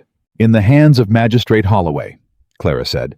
Who is, if my ears don't deceive me, riding into your courtyard at this very moment? I sent him a single page before we left. Just one. The page in your own hand, Mr. Harris, that shows you paid $11 out of the estate and slipped $6 into a tenant's palm and kept the rest. He read it. He didn't need to read more. He's been wanting a word with the famous Mr. E. Koch for some time, I understand. Richmond's a small town for a man living large on someone else's money. The lamp trembled in Harris's hand. You... He looked at the box at Clara, at the lanterns now flooding light through the window. You tricked me. You gave me forgeries and held back the truth. You paid an estate's wages to a man who didn't exist, Clara said, and for the first time her voice rose just slightly, just enough. You forged contracts that put Samuel Brooks's family on the edge of ruin. You let a child go without a doctor so you could wear a finer coat. You did all of it with paper and lies, Mr. Harris, because paper and lies were the only weapons you had. I simply found I could use them too. The difference between us, she stepped closer, fearless, is that I used them to set things right, and you used them to tear good men down. So no. I don't think I tricked you. I think I beat you at your own trade, and I think you've known it since the third page. For a moment, the thief and the merchant's daughter stood facing each other in the lamplight, and the whole weight of a year's deceit hung in the air between them. And then Jacob Harris did the thing that Clara, for all her planning, had not fully reckoned on. He stopped being smooth. The lamp came up and around in a vicious arc, oil and flame splashing toward the doorway, and the heavy-set man behind him lunged for the girls, and Harris bellowed, "The trunk! Burn the trunk!" and made for the inner door, where his true books, his real proof, the only thing that could hang him, sat waiting in the heavy trunk that had taken 2 men to lift. The room exploded into motion. Nathaniel was already moving, had been braced to move from the moment Clara stepped through the door, and he caught Harris around the middle before the man reached the inner door, and the two of them went down hard against the wall. The lamp shattered. For one terrible heartbeat, fire licked across the floorboards, and Polly screamed, and the cousin screamed, and the heavy-set man had one girl by the wrist. And then, Samuel Brooks, 60 years old, 3 miles walked that morning on an empty stomach, his grandson's fever in his memory, and 4,000 stolen dollars in his heart, came through the doorway like a much younger man, and took the heavy-set stranger off his feet with one swing of an oak walking stick, and the man went down and did not get up. Polly. Clara was on her knees, beating at the flames with a blanket dragged off the bed, and Cobb was beside her with the water from the washstand, and the fire. Small, mercifully, small oil on old wood, but caught fast, guttered, and died under their hands in a hiss of smoke. "Polly, are you hurt? Your hands? Let me see your hands." "I'm all right, ma'am." "Sarah, are you?" "Get them out." Nathaniel grunted. He had Harris pinned now, the thief writhing and cursing beneath him, all the smoothness gone, just a frightened, cornered animal in a fine coat. "Brooks, Cobb, get the girls down the stairs and clear of this. Clara, go with them." "I will not," Clara said. She was already at the inner door. "The trunk first. Everything else is only words without the trunk." And she went through it. The inner room was small and close, and there it sat, the great heavy trunk Mrs. Abigail had watched go onto the cart a year before, thinking, "What's he got in there lead?"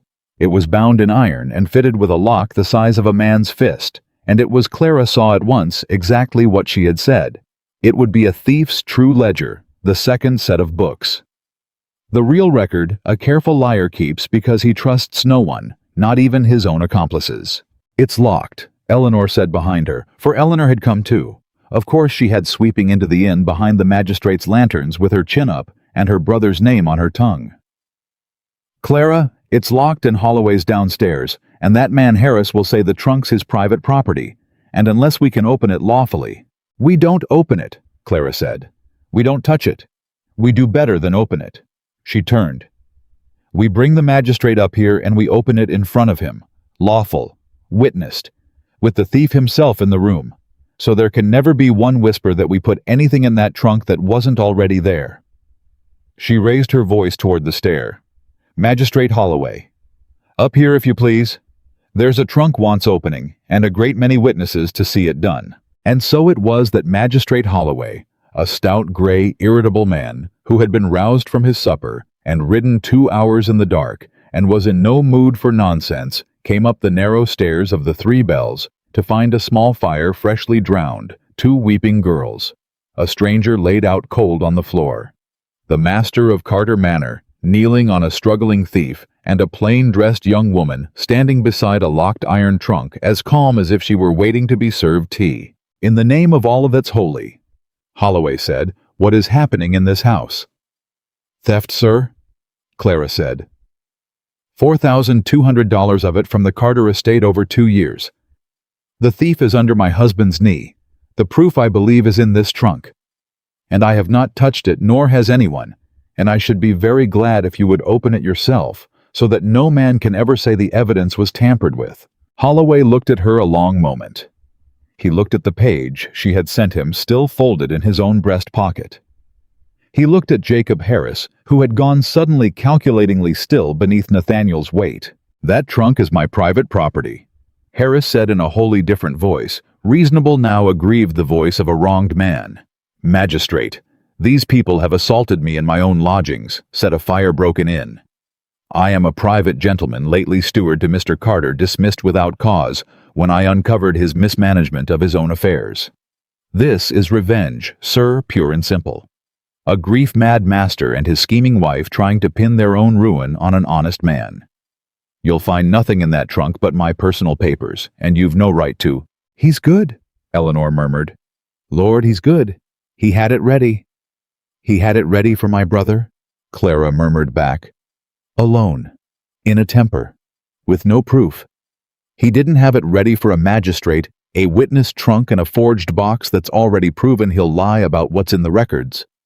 She raised her voice. "Magistrate Holloway, you hold a page in your pocket that I sent you. Is it in Mr. Harris's hand?" Holloway drew it out. "It appears to be." "Mr. Harris, is that your hand?" Harris's eyes flicked to the page. That could be any clerk's hand. It's a common—" "It's your hand," said Samuel Brooks, stepping forward. "And I'll swear to it, for I've seen it on enough contracts that ruined me. That's the hand that wrote my notice. I'd know it in the dark." He looked down at the man on the floor. "Open the trunk, magistrate. If there's nothing in it but his private letters, then I'm a liar, and I'll beg his pardon on my knees, but I don't reckon I'll have to." Holloway looked from the old farmer to the young wife to the thief. He was not a stupid man, and he had been a magistrate 30 years, and he knew the difference between a guilty man's anger and an innocent one's. Harris had the wrong kind. "The trunk is found at the scene of an alleged theft," Holloway said slowly.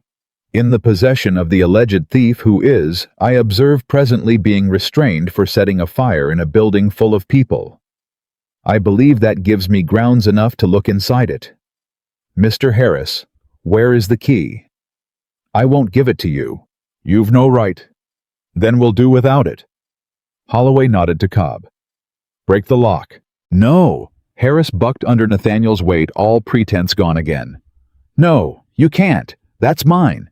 That's everything you can't—" And there it was, the whole confession in 3 words. "That's everything." Eleanor closed her eyes. Even Holloway raised an eyebrow. Cobb took up the heavy-set stranger's fallen cudgel and brought it down on the great lock once, twice, 3 times, and on the third, the iron hasp sheared away and the lid came up. And the room fell silent, because the trunk was full of money and books and the truth. It was all there. Everything Clara had guessed at in the attic and could not prove. The true ledgers kept in Harris's own meticulous hand the real figures beside the false ones. A thief's careful accounting of his own theft, because he had needed to know exactly how much he'd taken, so his confederates could not cheat him of his share. There were banknotes bundled and tied. There were the original contracts, the real ones, showing the rents Harris had truly collected against the rents he'd reported. There were letters.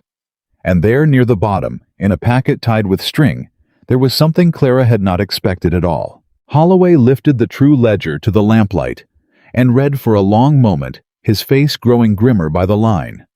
"Mr. Harris," he said at last, very quietly, "by my reckoning against what's written here in your own hand, you'll hang." Harris said nothing. The fight had gone out of him all at once. He lay still under Nathaniel's knee and stared at the open trunk with the blank, emptied look of a man watching the gallows take shape in front of him. "Take him down," Holloway said to the estate men. "Bind him. He rides to the county jail tonight. And the other one," he nudged the unconscious stranger with his boot, "him too when he wakes." He turned to Clara, and something in his manner had changed entirely. He gave her a small, almost courtly nod. "Mrs. Carter, I've been a magistrate 30 years, and I've never seen a case laid out so clean before the parties even reached my door. The forged box was a stroke I'll be telling of for years. You've a mind for this. It's a pity you weren't born a man. You'd have made a fearsome attorney." "I made a fearsome wife instead, sir," Clara said. "I find it suits me better." And Nathaniel Carter, rising from the floor with his shirt torn and his knuckles bleeding, looked at his wife across the open trunk, and the bound thief, and the 2 weeping girls she had brought home safe, and the thing moving in his chest had a name now, and the name was not gratitude. But there was no time for it, because Polly was tugging at Clara's sleeve, and her face was strange. "Ma'am," Polly whispered. "The packet, the one tied with string, at the bottom. I saw it when he made me, when I was in the room before. I didn't dare touch it, but ma'am, there's a name on it. I saw the name." "What name, Polly?" And Polly, white to the lips, told her. It was Nathaniel's name. Not Jacob Harris's, not E. Coke's, not any tenant or supplier or clerk. The packet at the bottom of the thief's trunk, tied with string and kept apart from all the rest, was addressed in a faded hand to Mr. Nathaniel Carter, Carter Manor, Virginia, and beneath the name, smaller, the words, "To be delivered upon my death." Clara lifted it out with careful hands. The paper was old, far older than Harris's year of theft. The ink had browned, and the hand that had written it was not the thief's smooth steward's script at all. It was a woman's hand. "Magistrate," Clara said slowly. "This was in the trunk, but it doesn't belong to the theft. Look at the date." She turned it to the lamp. "This was written 4 years ago, before Harris ever stole $1. This is—" She stopped. She looked up at Nathaniel, and her certainty wavered for the first time all night. "This is addressed to you, in a woman's hand, to be delivered on her death." The room went very still. Nathaniel did not move. Something had gone out of his face, the heat of the fight, the cold of the confrontation, all of it draining away into a stillness Clara had not seen since the night of their wedding. "Whose hand?" he said. His voice had gone hoarse. "Clara, whose hand is it?" She did not want to say it, but she had promised on the night they married that she would not look away from anything in this house.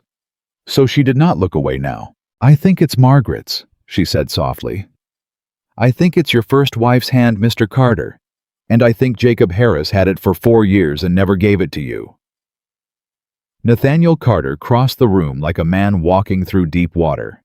He took the packet from her hands. He looked at the name, his own name in the faded loops of a hand he had not seen in 3 years, the hand that had written him letters when he rode with the militia, the hand that had signed itself "Yours always, M," beneath 100 small notes left on his pillow. His breath went ragged. "He had this," Nathaniel whispered. "All this time. She wrote this to be given to me when she died, and that thief had it in a trunk for 4 years. He rounded on Harris, and for a moment the old militia officer was in his face, lethal and white. "How did you come by this? How did you come by my wife's last letter to me? Tell me, or so help me God." Harris, bound and beaten on the floor, looked up at him, and the strangest thing came over the thief's ruined face. Not fear. Something almost like spite. Something almost like pleasure. "She gave it me herself," Harris said. "Margaret. At the end, when the fever had her, when you'd ridden off to muster the militia and left her dying alone with the servants and the doctor. I was steward. I sat with her some those last days. More than you did." His mouth twisted. She knew she was going. She wrote that letter and she put it in my hand and she said, "Jacob, when I'm gone, give this to Nathaniel, not before. He's not ready to hear it before." And she trusted me. The dying fool trusted me same as you did, same as you all did. He laughed an awful sound. And then I read it. And I understood that whatever was in that letter, your grief was worth more to me than your peace. A grieving master doesn't look at his books, Mr. Carter. A grieving master doesn't ask where the money goes. Your sorrow was the best thing that ever happened to me. So I kept the letter. I kept you grieving, and I kept stealing. For 4 years. He spat. You want to know the truth of your ruin, sir? It started the day I decided your dead wife's last words were worth more to me unsaid. The silence that followed was the most terrible of the whole terrible night. Clara saw it land on her husband, saw the full weight of it crush down on him. 4 years. 4 years of grief deliberately fed and kept alive by the man who'd robbed him. 4 years in which he'd buried himself so deep in mourning that a thief had been able to ruin him, and all of it built on a stolen letter that might have ended the grief in the first place. The cruelty of it was almost beyond bearing. Not just the theft. The deliberate calculated tending of another man's sorrow for profit. Nathaniel did not strike Harris. Clara had braced for it. The magistrate had half risen. But Nathaniel only stood the packet shaking in his hands and looked down at the man who had stolen 4 years of his life. You kept me grieving, he said. On purpose. For money. It was good business, Harris said. And Nathaniel Carter turned away from him because there was nothing in the world that a man could say to that. It was Clara who took charge then, because someone had to, and Nathaniel was past it. She had Holloway take Harris and the stranger away into the night, bound for the county jail. The trunk and all its contents seized as evidence and signed for in the magistrate's own hand, so that no man could ever question its keeping. She had Cobb and the estate men see to the innkeeper, who had been locked in his own cellar through the whole affair, and emerged blinking and furious, and was somewhat mollified by a gold piece for his trouble, and the firm promise that the law would set everything to rights. She had Eleanor take charge of the girls Polly and her cousin Sarah, who clung together and wept and laughed in the awful giddy way of people who have been very frightened and are suddenly safe, and see them warmed and fed and wrapped in blankets for the ride home. And then, when it was all done, when the inn had emptied, and the lanterns had gone out one by one, and the summer night had folded quiet around the 3 bells again, she went to find her husband. He was outside in the inn yard, standing alone with the packet in his hands. He had not opened it. He stood there in the warm dark, turning it over and over, a man at the edge of a thing he was not sure he could survive. You haven't read it, Clara said. No. Why not? He was quiet a long moment. Because once I read it, it's done. Whatever she wanted to say to me, once I know it, I can't unknow it. And I've spent 3 years not knowing. I built my whole... His voice cracked. I built my whole life around not knowing. Around the grief. And that thief just told me the grief was his doing. That if I'd had this letter 4 years ago, I might never have... He stopped. I don't know who I am without the grief, Clara. Isn't that a terrible thing to say? I've worn it so long I don't know the man underneath. Clara did not touch him. She had learned in 6 weeks of marriage that he did not yet know how to be touched.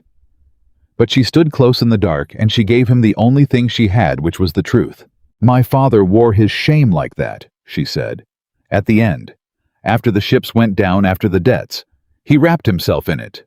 Wouldn't take a meal with me, wouldn't meet my eye, because he'd decided he was nothing but the man who'd ruined me, and he couldn't bear for me to see it. She looked up at the dark shape of him. And I used to think if only he'd let me tell him. If only he'd put down the shame long enough to hear me say I forgave him, that he hadn't ruined anything, that I loved him still. But he wouldn't. He died wrapped in it. And I never got to give him the only thing that might have eased him, because he wouldn't put down the grief long enough to take it from my hand. She paused, Margaret put something in your hand, Mr. Carter. 4 years ago. And a thief stole it before you could take it. He's robbed you of $4,000, and you'll have most of it back.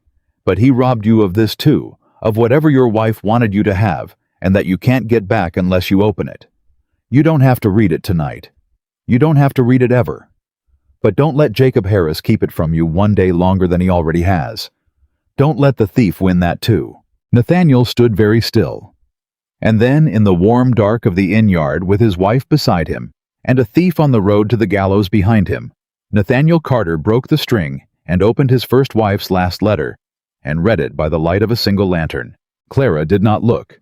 She turned her eyes to the dark and gave him that much privacy. She heard the paper unfold. She heard his breath go ragged, and then catch, and then break entirely. And she heard for the first time since she had come to Carter Manor, the sound of her husband weeping. Not the dry, hard grief he'd worn like armor. The other kind. The kind that comes when something long held finally lets go. She did not ask what the letter said. It was not hers to know. But when at last he spoke, his voice scraped raw, he told her because she understood he had no one else in all the world to tell. She knew, he said. She knew she was dying, and she wrote to tell me not to grieve. Those are her words. "Do not grieve me into the ground, Nathaniel, the way you grieve everything." She knew me. She knew I'd do exactly what I did. A wet, broken laugh. She told me to live, to marry again when the time came, to find someone who'd argue with me, she said. Because I get small and hard and cruel when no one argues with me, and she wrote that I needed a wife who'd stand up to me, not one who'd worship me. He turned, and his face in the lantern light was wet and ruined, and somehow beneath it, lighter than Clara had ever seen it. She told me to find a woman who'd stand up to me. 4 years ago. And then a thief hid the letter, and I married a stranger out of duty and told her she was never my choice. His voice dropped to almost nothing. And the stranger turned out to be exactly the woman my wife told me to find. The one person in 3 years who'd stand up to me and call me cruel to my face. Clara's breath caught. "Mr. Carter, I rejected you," he said, "on the very day I married you on the strength of a grief that a thief manufactured to rob me.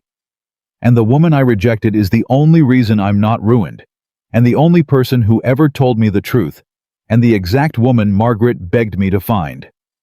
He shook his head slowly, a man drowning in the enormity of it. "I don't, Clara. I don't have the words.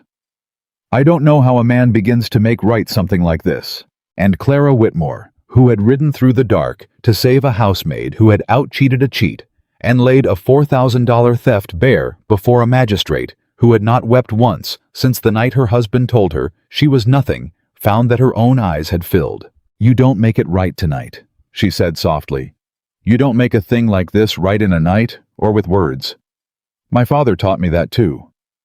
She wiped her eyes brisk, the counting-house girl reasserting herself. "You make it right the way you'd balance any account that's run wrong for years. Slowly, honestly, a little at a time, day after day, until the books come straight." She looked at him. "If you mean it. If you don't, then say nothing, and we'll go on as we were, and I'll ask nothing of you. But if you mean it, Mr. Carter, then don't tell me. Words are cheap.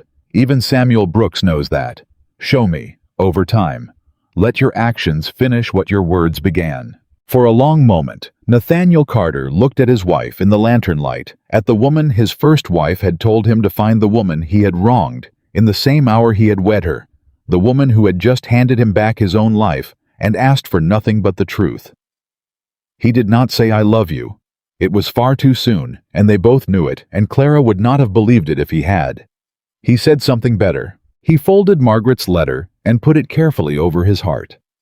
And then he took off his torn coat, and without a word, he settled it around Clara's shoulders against the cool of the summer night, the small, wordless, protective gesture of a man learning for the first time in years to think of someone other than himself. "Then let me start now," he said quietly. "It's a long ride home, and you're cold, and I find I don't want you to be." And the master and mistress of Carter Manor rode home through the warm Virginia dark. The thief behind them, the proof secured the girls safe, and a 4-year grief finally quietly beginning to lift. Not as strangers bound by duty any longer, but as two people who had walked into a thief's lodging house together and come out somehow changed. They came home with the dawn, and the first thing Nathaniel Carter did was the thing he had not done in 3 years. He called the household together, not to issue orders, not to bury bad news in the bottom of a ledger.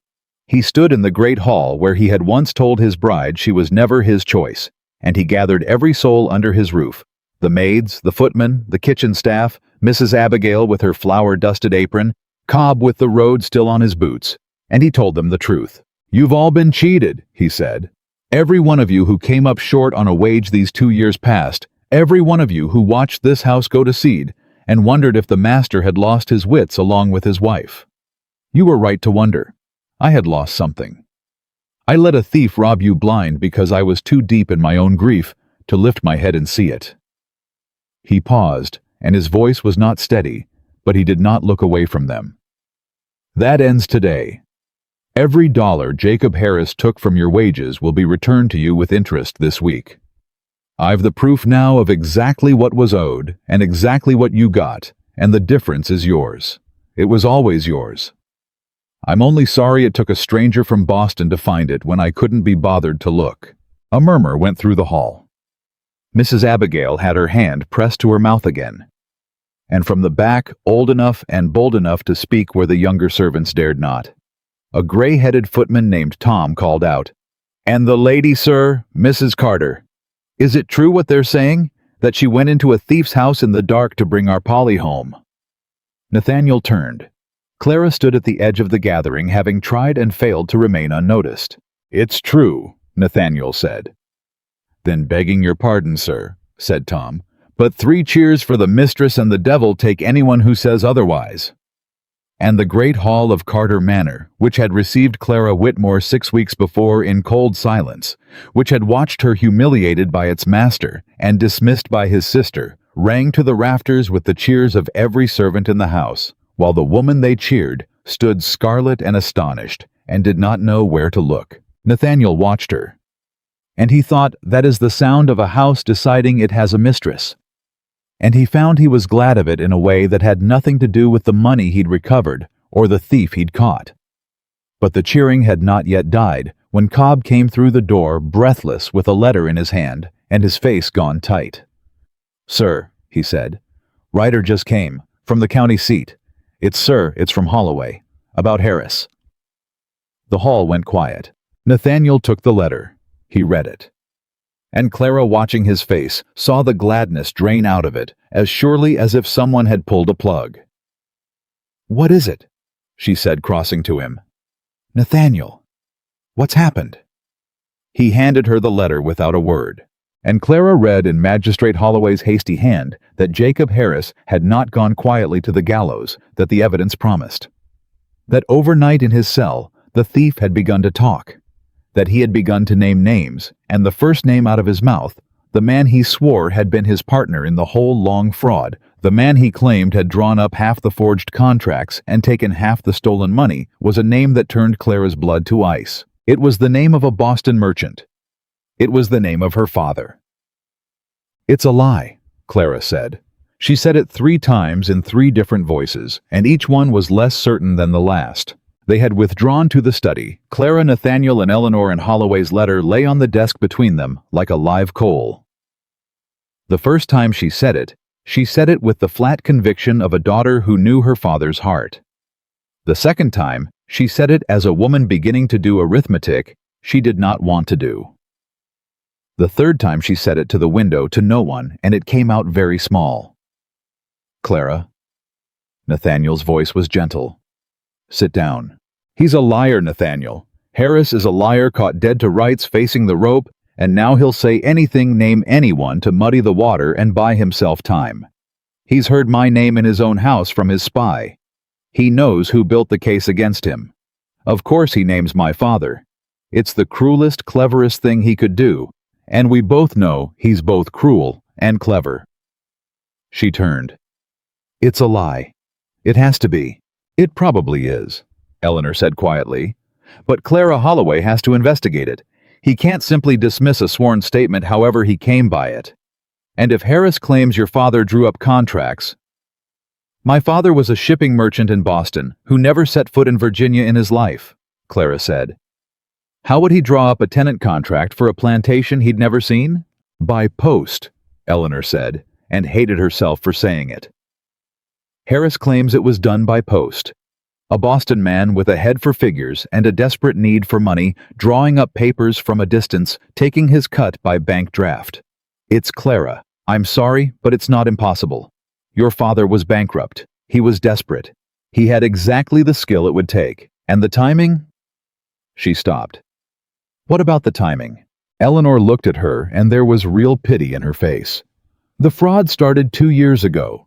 Your father's ships went down when... The room went silent. 2 years ago? Clara whispered. And there it was. The thing she could not argue away. The thing that turned a vicious lie into a question she could not answer. Her father had been ruined 2 years ago, the same season the thefts had begun, and her father had a counting house mind, and her father had been desperate enough to sell his own daughter to a stranger to cover his debts. What else might a desperate, ruined, brilliant man have done to cover them? No? Clara said, but the conviction had gone out of it entirely now. No, I knew my father. He was ashamed of the marriage, ashamed to his bones because he thought he'd failed me by being poor and honest. A man doesn't grieve that way over honest poverty if he's secretly grown rich by fraud. He couldn't look at me, Nathaniel. He died believing he'd ruined my life by having nothing. That is not the face of a man with 4,000 stolen dollars hidden somewhere. Her voice broke. It isn't. I won't believe it. I won't. Nathaniel rose.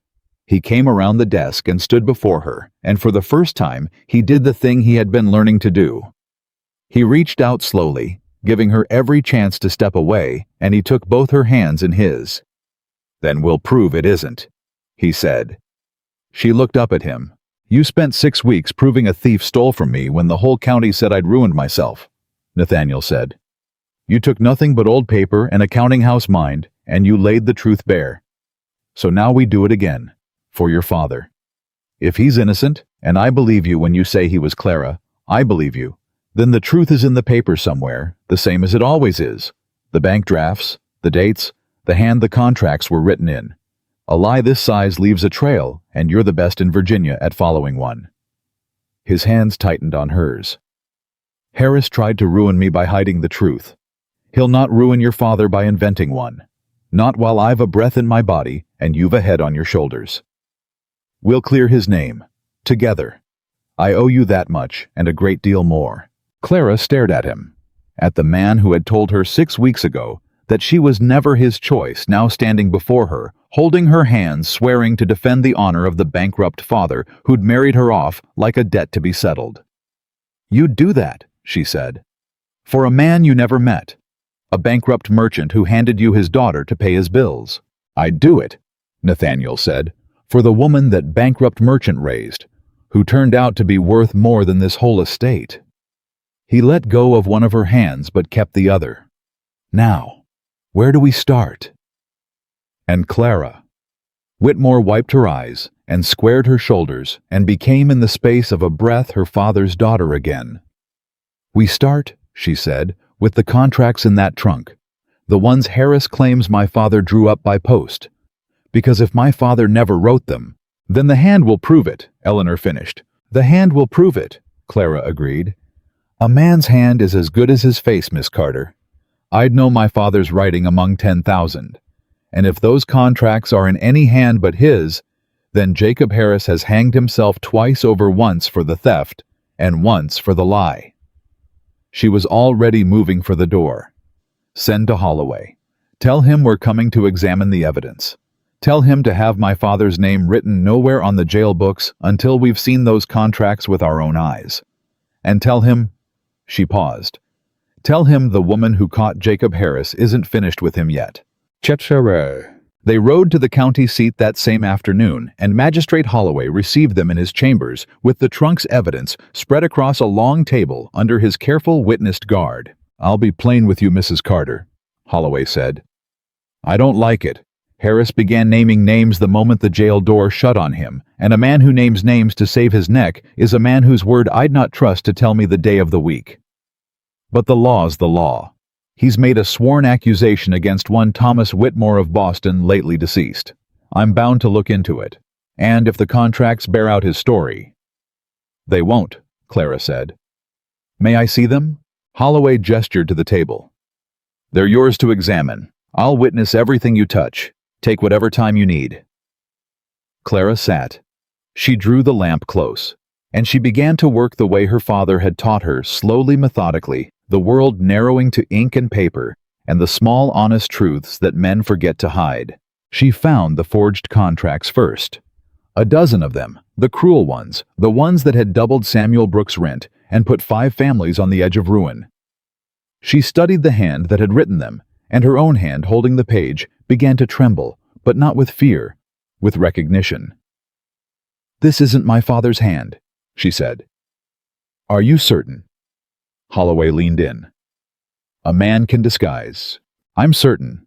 Look here, the way the letter G curls back on itself. My father wrote a G like a fishhook. It was the despair of his old schoolmaster. This G is rounded modern, a clerk's hand, and the figures my father crossed his 7s, always a habit from his years trading with the French merchants. These 7s are uncrossed. Whoever wrote these contracts, sir, it was not Thomas Whitmore of Boston. I'd stake my life on it. She set the contract down. But more than that, look at the dates. What of the dates? These contracts were drawn up in March of 2 years past. And in March of 2 years past, Clara's voice caught, then steadied. My father was not drawing up frauds by post. My father was burying my mother. She died that month, sir. The same fever near enough that took the first Mrs. Carter. I was at his side the whole of that March. He did not leave the house. He did not write a single letter of business. He sat by my mother's grave in the Boston cold, and he wept, and I wept with him.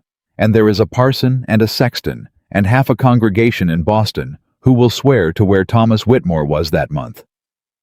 She looked up at Holloway, and her eyes were bright and fierce. He was not robbing your county magistrate. He was burying his wife, as your county's own master was 3 years before.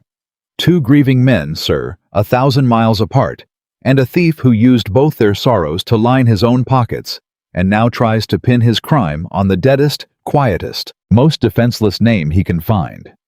My father can't speak for himself, so I'll speak for him, and the paper speaks with me. Holloway looked at the contracts. He looked at the dates. He looked at the trembling, fierce young woman who had laid it all out in 5 clean minutes, and he sat back in his chair and let out a long breath. The G like a fishhook, he murmured. The crossed 7s. The wife's grave in Boston. He shook his head slowly. Mrs. Carter, in 30 years on the bench, I have never had a case turned on the curl of a letter. You've a mind that frightens me a little, if I'm honest. He gathered the contracts. It's enough, more than enough. I'll strike your father's name from the books, and I'll have Harris's false accusation entered against him as a further charge, for a man who lies under oath to ruin an innocent dead man earns no mercy from me. Your father's honor is safe. You've cleared it as clean as you cleared the theft. Clara closed her eyes, and the relief that went through her was so total, so consuming, that for a moment she could not speak, for she had not known until it lifted how heavy the fear had been. Her father, who had died believing he'd failed her. At least now, no one would ever say worse of him than that he'd been poor and proud. At least his name would go into the ground clean. Thank you, she managed. Thank you, magistrate. Don't thank me. You did the work. I only watched. Holloway rose. Though I'll say this, Mrs. Carter, and then I'll say no more on it. Your father may have died thinking he failed you, but a man who raised a daughter capable of this— He gestured at the table, the trunk, the whole cleared case, failed at nothing that matters.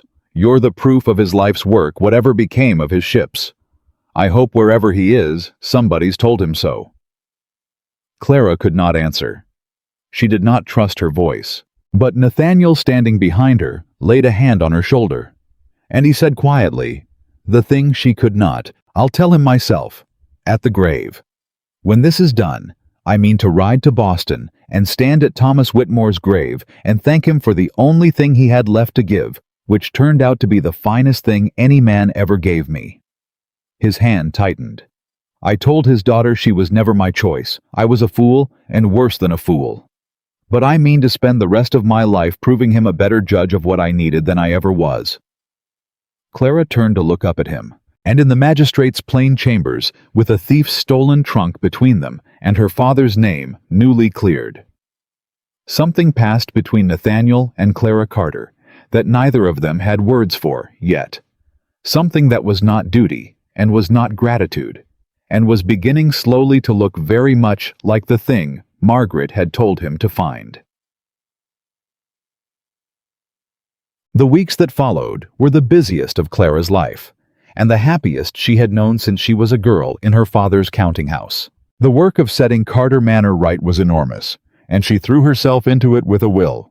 The recovered money, most of the $4,000 banked and bundled in Harris's trunk, was returned dollar by documented dollar to the men he'd cheated.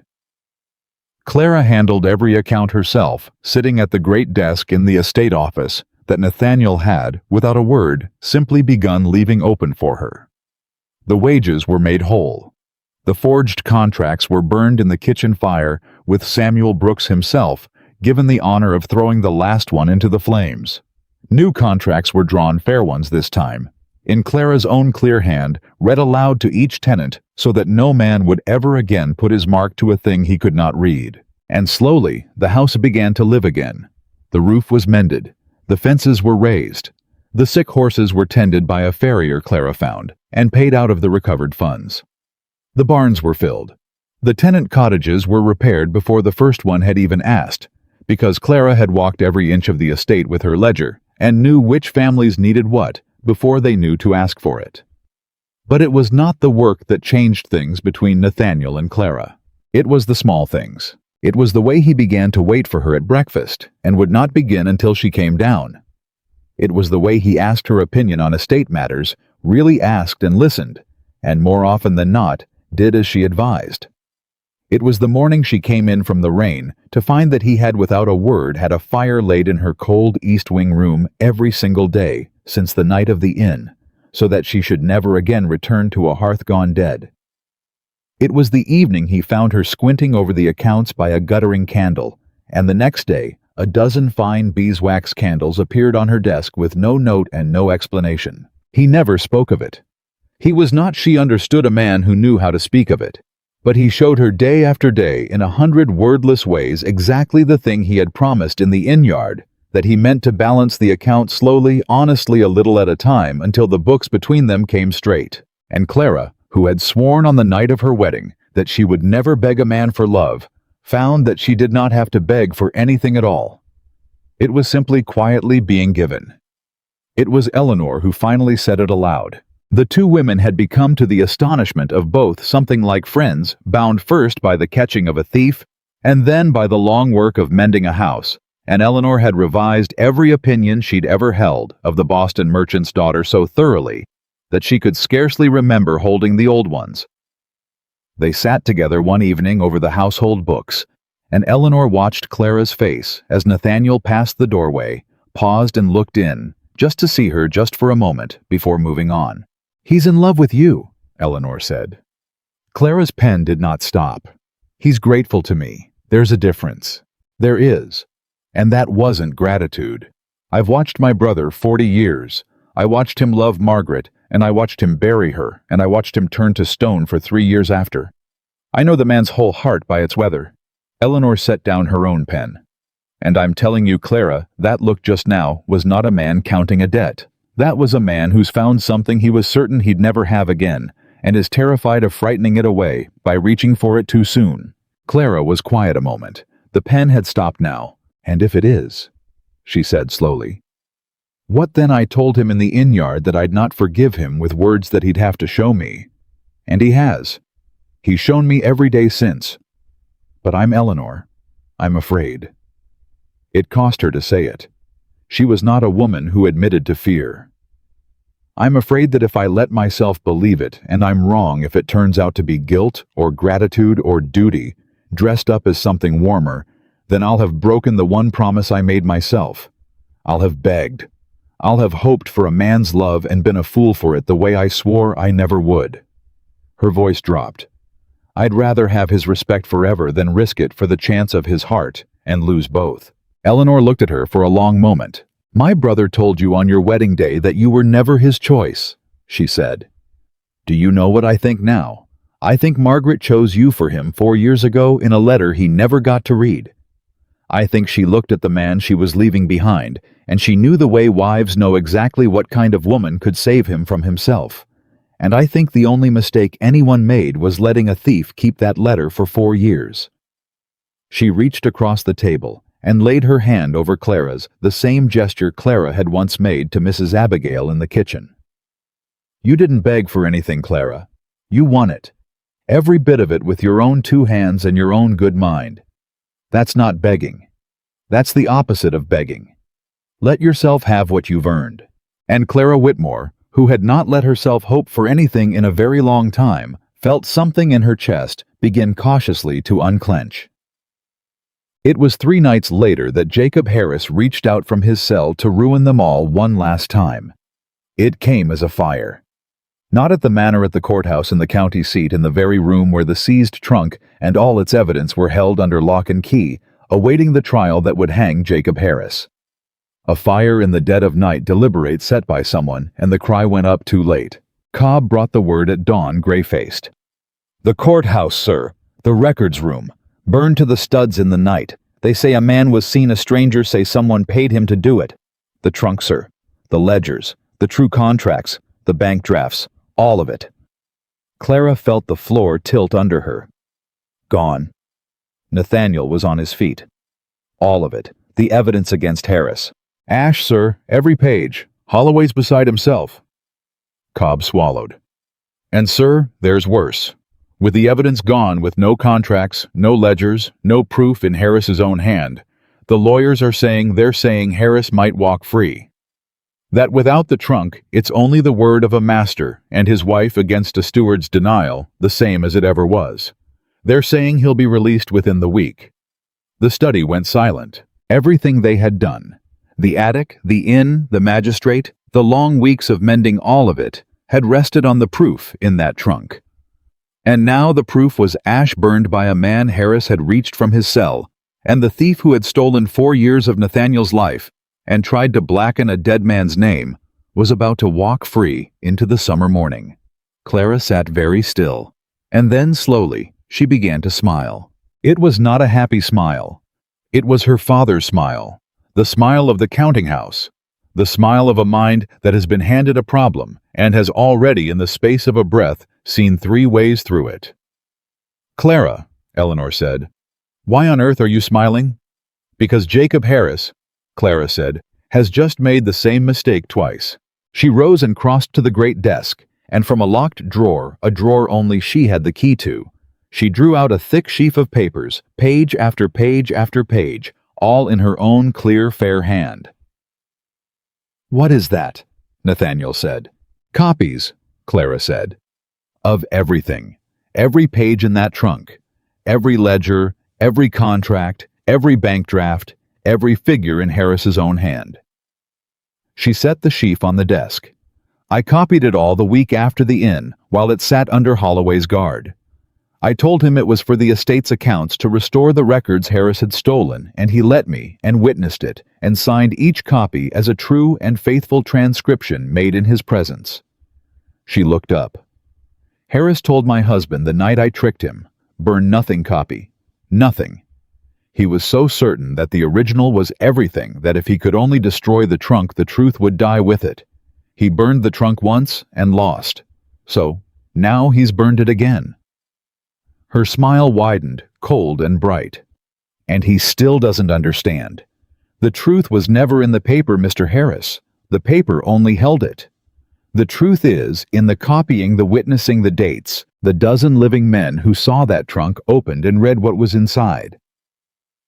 He can burn every page in Virginia. He cannot burn what's already been seen and sworn to. He cannot burn the curl of a G or the cross of a 7 that I copied out by hand, and a magistrate watched me copy. She gathered the papers. "Saddle the horses," she said. "We're riding to Holloway, and we're going to show a great many lawyers that the man who tried to burn his way out of a hanging has only tightened the rope. Twice now Jacob Harris has bet everything on destroying the proof.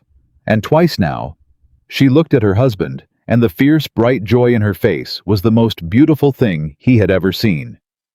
He forgot that he was up against a woman who keeps her own books. And Nathaniel Carter looked at his wife, at Clara, who had been told she was nothing, who had been rejected and dismissed and accused through her own dead father, who had been knocked down again and again and had risen every single time with the truth in her hand and steel in her spine, and he stopped being careful. He crossed the room in 3 strides, and he took her face in both his hands, and he said low and rough and certain, "Margaret was right about everything. She told me to find a woman who'd stand up to me. She never said the woman would be braver than I am, smarter than I am, worth 10 of me." His thumbs moved gently along her jaw. "I told you on our wedding day that you were never my choice, Clara. I'm asking you now to let me unsay it. Not with words you taught me words are cheap. With every day I've left. Let me spend them proving that the worst thing I ever did was reject the best thing that ever came to me. And the best thing I ever did was finally have the sense to change my mind." Clara Whitmore looked up at the man holding her face in his hands. "You're interrupting an investigation, Mr. Carter," she said. But her voice had gone soft as the morning, and her hands had come up to cover his, and her eyes were bright with something that was no longer fear. "I am," he agreed. "Harris is about to walk free unless we ride." "He is. Then we'll finish this," Clara said, "and we'll finish it together the way we've finished everything. And then, Mr. Carter—" She rose up just slightly, just enough that the space between them all but disappeared. "Then you may unsay whatever you like, slowly, honestly, a little at a time, until the books come straight." And for the first time since the rain-soaked night, he had turned his back on his bride. "Nathaniel." Carter smiled fully freely, the whole guarded grief of 3 years falling away from his face, like a coat set down at last, and the master and mistress of Carter Manor rode out together into the bright summer morning side by side, to finish what they had started, and to put a thief where thieves belong once and for all. The trial of Jacob Harris was held 3 weeks later on the hottest morning of that Virginia summer, and the whole county came to see it. They came because they had heard the story how the bankrupt's daughter, the unwanted wife, had gone up into an attic with a lamp and brought down a thief who'd ruined honest men for years. They came because the courthouse records room had burned in the night, and word had spread that the case was lost, and then word had spread that it was not lost at all, that the clever Mrs. Carter had outfoxed the fire the way she'd outfoxed the man. They filled the new courtroom, the old one being still a charred ruin, and they spilled out the doors and stood in the heat to listen through the windows. Harris's lawyer was a sharp man from Richmond, well paid, and he stood and made the argument they had all expected him to make. "There is no evidence," he said. "Whatever was alleged to be in this trunk, it is ash, burned, gone. The Commonwealth asks this court to hang a man on the strength of papers no living juror has ever seen, on the word of a grieving landowner whose own mismanagement is a matter of county gossip, and his wife a stranger from Boston, with every reason to invent a villain to explain her husband's ruin. I say to you, gentlemen, where is the proof? Show me 1 page, 1 contract, 1 ledger. You cannot. It is ash, and you cannot hang a man on ash." He sat, well satisfied. And then Magistrate Holloway, who was presiding, turned to the table where Clara Carter sat beside her husband with a thick sheaf of papers before her, and he said, "Mrs. Carter, I believe you have something to say to that." Clara rose. She did not raise her voice. She had never in all of this raised her voice. She simply stood in her plain dress with her father's daughter's calm, and she addressed the court the way Thomas Whitmore had taught her to address any room of men twice her size and 3 times her temper. "The learned gentleman is correct," she said. "The trunk is ash. The originals are burned. He asks me to show the court 1 page, and he is certain I cannot." She lifted the sheaf in her hand. He is mistaken.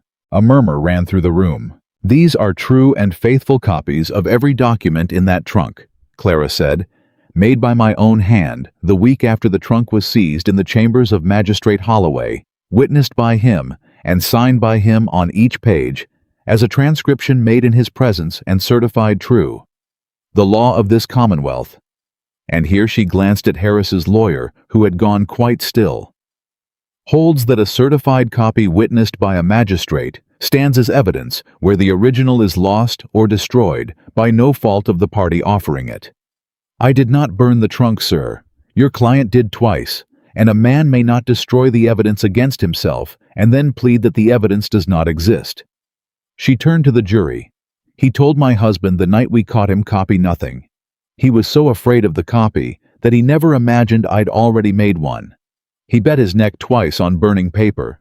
He forgot that the truth had already been seen by a dozen honest men sworn to and written down. You cannot burn what has already been witnessed.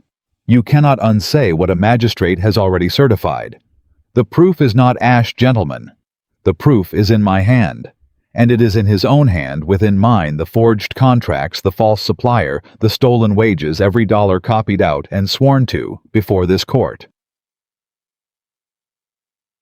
She laid the sheaf upon the table, and Jacob Harris, who had bet everything on fire and lost, put his face in his hands. The jury was out for less than an hour. Clara had expected to feel triumph when the foreman stood. She had carried the case so long, fought for it so hard, that she had imagined the verdict would land in her like the closing of a ledger finally balanced. But when the word came guilty on every count, theft and forgery and false witness against a dead man, she found she felt no triumph at all. She felt only a vast quiet tiredness, and beneath it something gentler, the sense of a debt at last paid in full to Samuel Brooks, to the cheated families, to her own dead father, whose name was clean, to Margaret Carter, whose stolen letter had finally found its way home. Harris was let out. At the door he turned once and looked back at Clara across the crowded room, and whatever cruel thing he had meant to say died on his face when he saw that she was not looking at him with hatred or even anger. She was looking at him with something worse for a man like him. She was looking at him with pity. You spent 4 years, she said quietly in the hush, tending another man's grief so you could pick his pockets. You had $1,000 in that trunk and a comfortable life and the trust of everyone around you, and you threw it all into the fire rather than let one honest woman read what was already written. I don't hate you, Mr. Harris. I'm only sorry for you. You were clever enough to have built anything you wanted in this world, and you chose to build nothing but other people's ruin. That's not a thing to be hated. That's a thing to be mourned. And she turned her back on him, the way she had once turned her back on a husband who'd told her she was nothing, and Jacob Harris was led out into the dark of the jail, and the county never spoke his name again, except as a warning to thieves. Samuel Brooks was waiting on the courthouse steps. He took off his hat when Clara came out, and the old farmer's weathered face was working with something he could not quite say. Ma'am, he managed. There ain't words. My grandson, the families, the land. You give it all back to us. A woman that didn't owe us a thing, that this county treated like dirt under its boot when she first come, and you give us back our whole lives. He bowed his head. I don't know how a man thanks somebody for that. You already have, Mr. Brooks, Clara said gently. You waited. The day you came to give your notice, you'd every right in the world to walk off that land and never look back. Instead, you said you'd wait and see what we'd do. You gave us the chance to make it right. That's a gift, too, the gift of a second chance from a man who'd earned the right to refuse one. Don't thank me. We're square, you and I. We always were. And Samuel Brooks put his hat back on and straightened his old spine and walked down the steps, a free and whole man, with 40 years of his family's land secure beneath his feet again. So, they buried the matter, and they buried the summer, and somewhere in the burying, the thing between Nathaniel and Clara quietly came true. It happened the way she had asked for it, slowly, honestly, a little at a time. He did ride to Boston, as he had sworn he would in the early autumn, when the worst of the work was done. He stood at Thomas Whitmore's grave with Clara beside him, and he took off his hat, and he spoke to the dead merchant as though the man could hear him. "You sold me your debts and your daughter," Nathaniel said, "and I thought God forgive me that I was the one doing your family a kindness. I had it exactly backward. You gave me the only thing of worth I've owned in 3 years. You raised a woman who saved my house, cleared your name, caught a thief the whole county couldn't catch, and taught a hard, cruel, grieving fool how to be a man again." He laid his hand on the cold stone. "I told her she was never my choice. I was wrong, Mr. Whitmore. She was the best choice my life was ever handed, and I had nothing to do with the handing of it. That was you. So I've come to say what your daughter never got to say to your face, and what you died believing you'd never earned. You didn't ruin her. You didn't fail her. You made her. And she is the finest thing I have ever known." Clara stood at his side and wept. Not the held-back, swallowed weeping of the woman who'd come to Carter Manor swearing not to cry, but the open kind, the healing kind, the kind that comes when a grief carried too long is finally set down in good hands. And on the long road home from Boston, somewhere in the gold of the turning leaves, Nathaniel Carter reached across the carriage seat and took his wife's hand and did not let it go, and Clara did not want him to. Sure. But there was one more reckoning left, and it came not from a thief, but from within the house itself, and it was in its way the hardest of all. It was Eleanor. She came to Clara on a gray morning in late autumn, and she came with her chin up and her hands folded the way she had come on the very first day to put the new bride in her place. But everything else about her was different now, and when she spoke her voice was not the cold thing it had been. "I owe you an apology," Eleanor said. "And I find I've been putting it off because I'm not a woman who's had much practice at it, and I wanted to do it right." She drew a breath. "When you came to this house, I told you you'd never replace Margaret. I told you to keep to your rooms, to sign what you were told, and stay out of matters that didn't concern you. I called you a debt my brother had to carry. I was cruel to you, Clara, in a house that was already being cruel to you, and I told myself it was loyalty to Margaret's memory." Her voice caught. But it wasn't. It was fear. I'd run this house through 3 years of my brother's grief, and I'd made myself necessary by it, and I was afraid that a young, clever wife would make me nothing, an old maid sister rattling around a house that didn't need her. So I tried to break you before you could break me, and I am ashamed of it, bitterly ashamed. Clara was quiet a moment. "You came to the inn," she said. "What?" "The night we caught Harris. You didn't have to. There was nothing in it for you but danger and discomfort. But you swept in behind the magistrate's lanterns with your chin up, and you helped me open that trunk, and you've worked at my side every day since. Whatever you said in the beginning, Eleanor, that's not what you did when it counted. When it counted, you stood with me."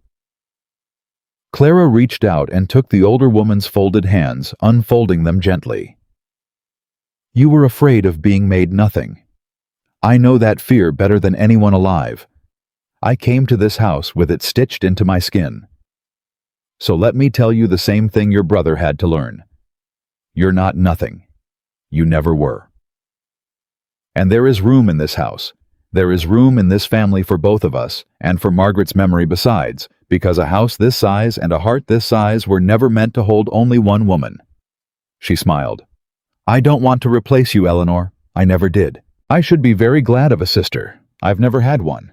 And Eleanor Carter, proud hard, frightened Eleanor, who had decided years ago that softness was a foolishness, put her face in her hands and wept, and let the merchant's daughter she had tried to break hold her while she did it.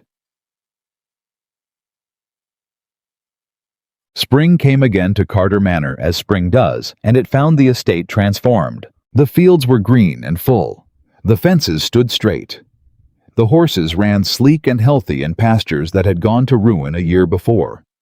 The tenant cottages had whole roofs and full larders, and in the cottages there were children who had not gone hungry that winter, the first winter in 3 years that no family on Carterland had wanted for anything.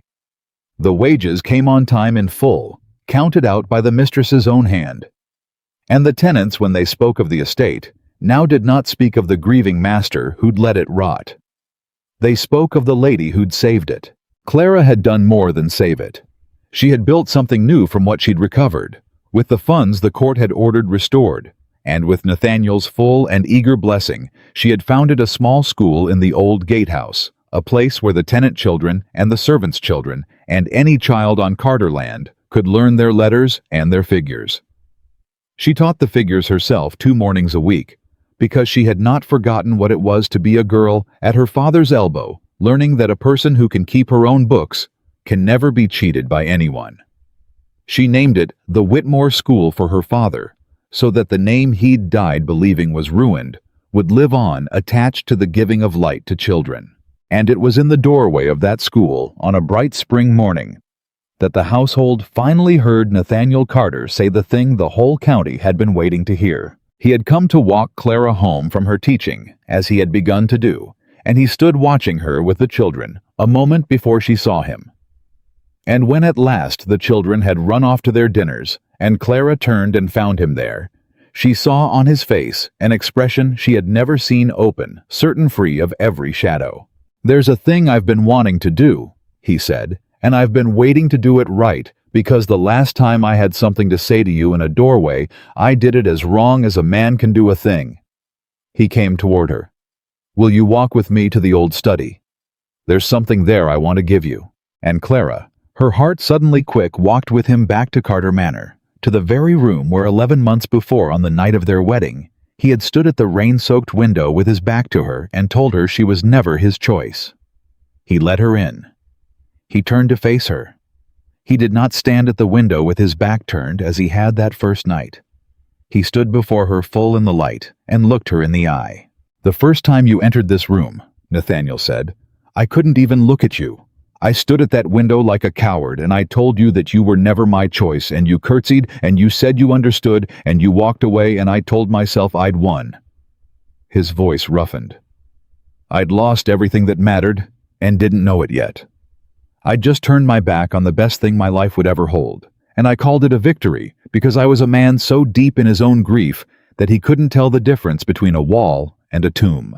He reached into his coat, and he drew out a small thing and held it in his closed hand. "You told me the night we caught Harris not to make it right with words, to show you, over time, a little at a time until the books came straight." He swallowed. "I've tried, Clara, every day. I don't know if a man can ever balance an account like the one I owe you. But I know the books are as straight as I can make them, and I know I can't go another day without telling you the rest of it. The part you can't do with a mended fence or a fire laid in a cold room. The part that's only words after all." He opened his hand. In it lay a key, a polished brass key, the key to the estate office, the key to every account and ledger and locked drawer in Carter Manor. The key to everything he owned. "This room is where I told you that you were nothing," he said, "so this is where I'll tell you the truth." He took her hand, and he pressed the key into her palm, and he closed her fingers around it with both of his own.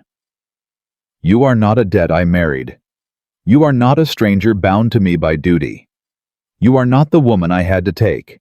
You are the woman I would choose now freely over every other soul on this earth, if I had the whole world to choose from and all of time to do it in." His eyes had filled. "I love you, Clara, not out of gratitude, not out of guilt. I love you the way Margaret told me I would love the right woman when I finally had the sense to find her the way a man loves someone who makes him better than he is. I told you that you were never my choice." He brought her closed hand with the key inside it up against his chest over his heart. "I was wrong. You are the greatest choice my life was ever given. The only one I'd make again without a moment's pause. And I will spend every day I have left being grateful that you walked into this room when I was too blind to see what had come to me." Clara looked down at the key in her hand, at his hands closed around hers, at the man who had rejected her in this very room and had spent a year day by quiet day unsaying it not with words, but with every action of his changed life. She did not weep, though her eyes were bright. She had wept enough that year, and most of it had been good weeping, and this was not a moment for tears. This was a moment for the truth given plain the way her father had taught her to give it. "When you said those words to me that first night," she said, "I made myself a promise. I promised I'd never beg you for your love, that if I couldn't be a wife to you, I'd be something you could never take from me, something of my own. I kept that promise, Nathaniel, every day. I never begged, I never chased. I built a life with my own two hands in a house that didn't want me, and I made myself worth more than the name you resented giving me, and I did it for myself the way I swore I would." Her hand tightened around the key. And the strangest thing happened. Somewhere in the keeping of that promise, in the not begging and the being myself, I stopped waiting for you to choose me. And the moment I stopped waiting, you came. She looked up at him, and her whole steady, fearless heart was in her face. "I love you too. I think I have for longer than I'd let myself know. But understand me, Mr. Carter." And she smiled the old fierce counting house smile. "I don't love you because you finally chose me. I love you because while I was busy refusing to wait for you, you became a man worth loving. You did that. Not for me, for yourself. The same way I built my life for myself, and two people who've each learned to stand alone." She pressed the key, and her hand harder against his heart. "Are the only two people in the world who can truly choose to stand together, not out of need, out of want. So yes, I'll take your key. And I'll take your heart, and I'll give you mine, freely, as an equal, as your partner, as your wife, the real kind this time, the chosen kind." And Nathaniel Carter pulled his wife into his arms at last, in the room where he had once cast her out, and held her as though he had been waiting his whole life to learn how. And Clara Whitmore, who had come to that house a debt and a stranger, and the unwanted bride of a grieving man, held him back as an equal and a partner, and a woman who had never for one single day lost herself while she waited to be loved.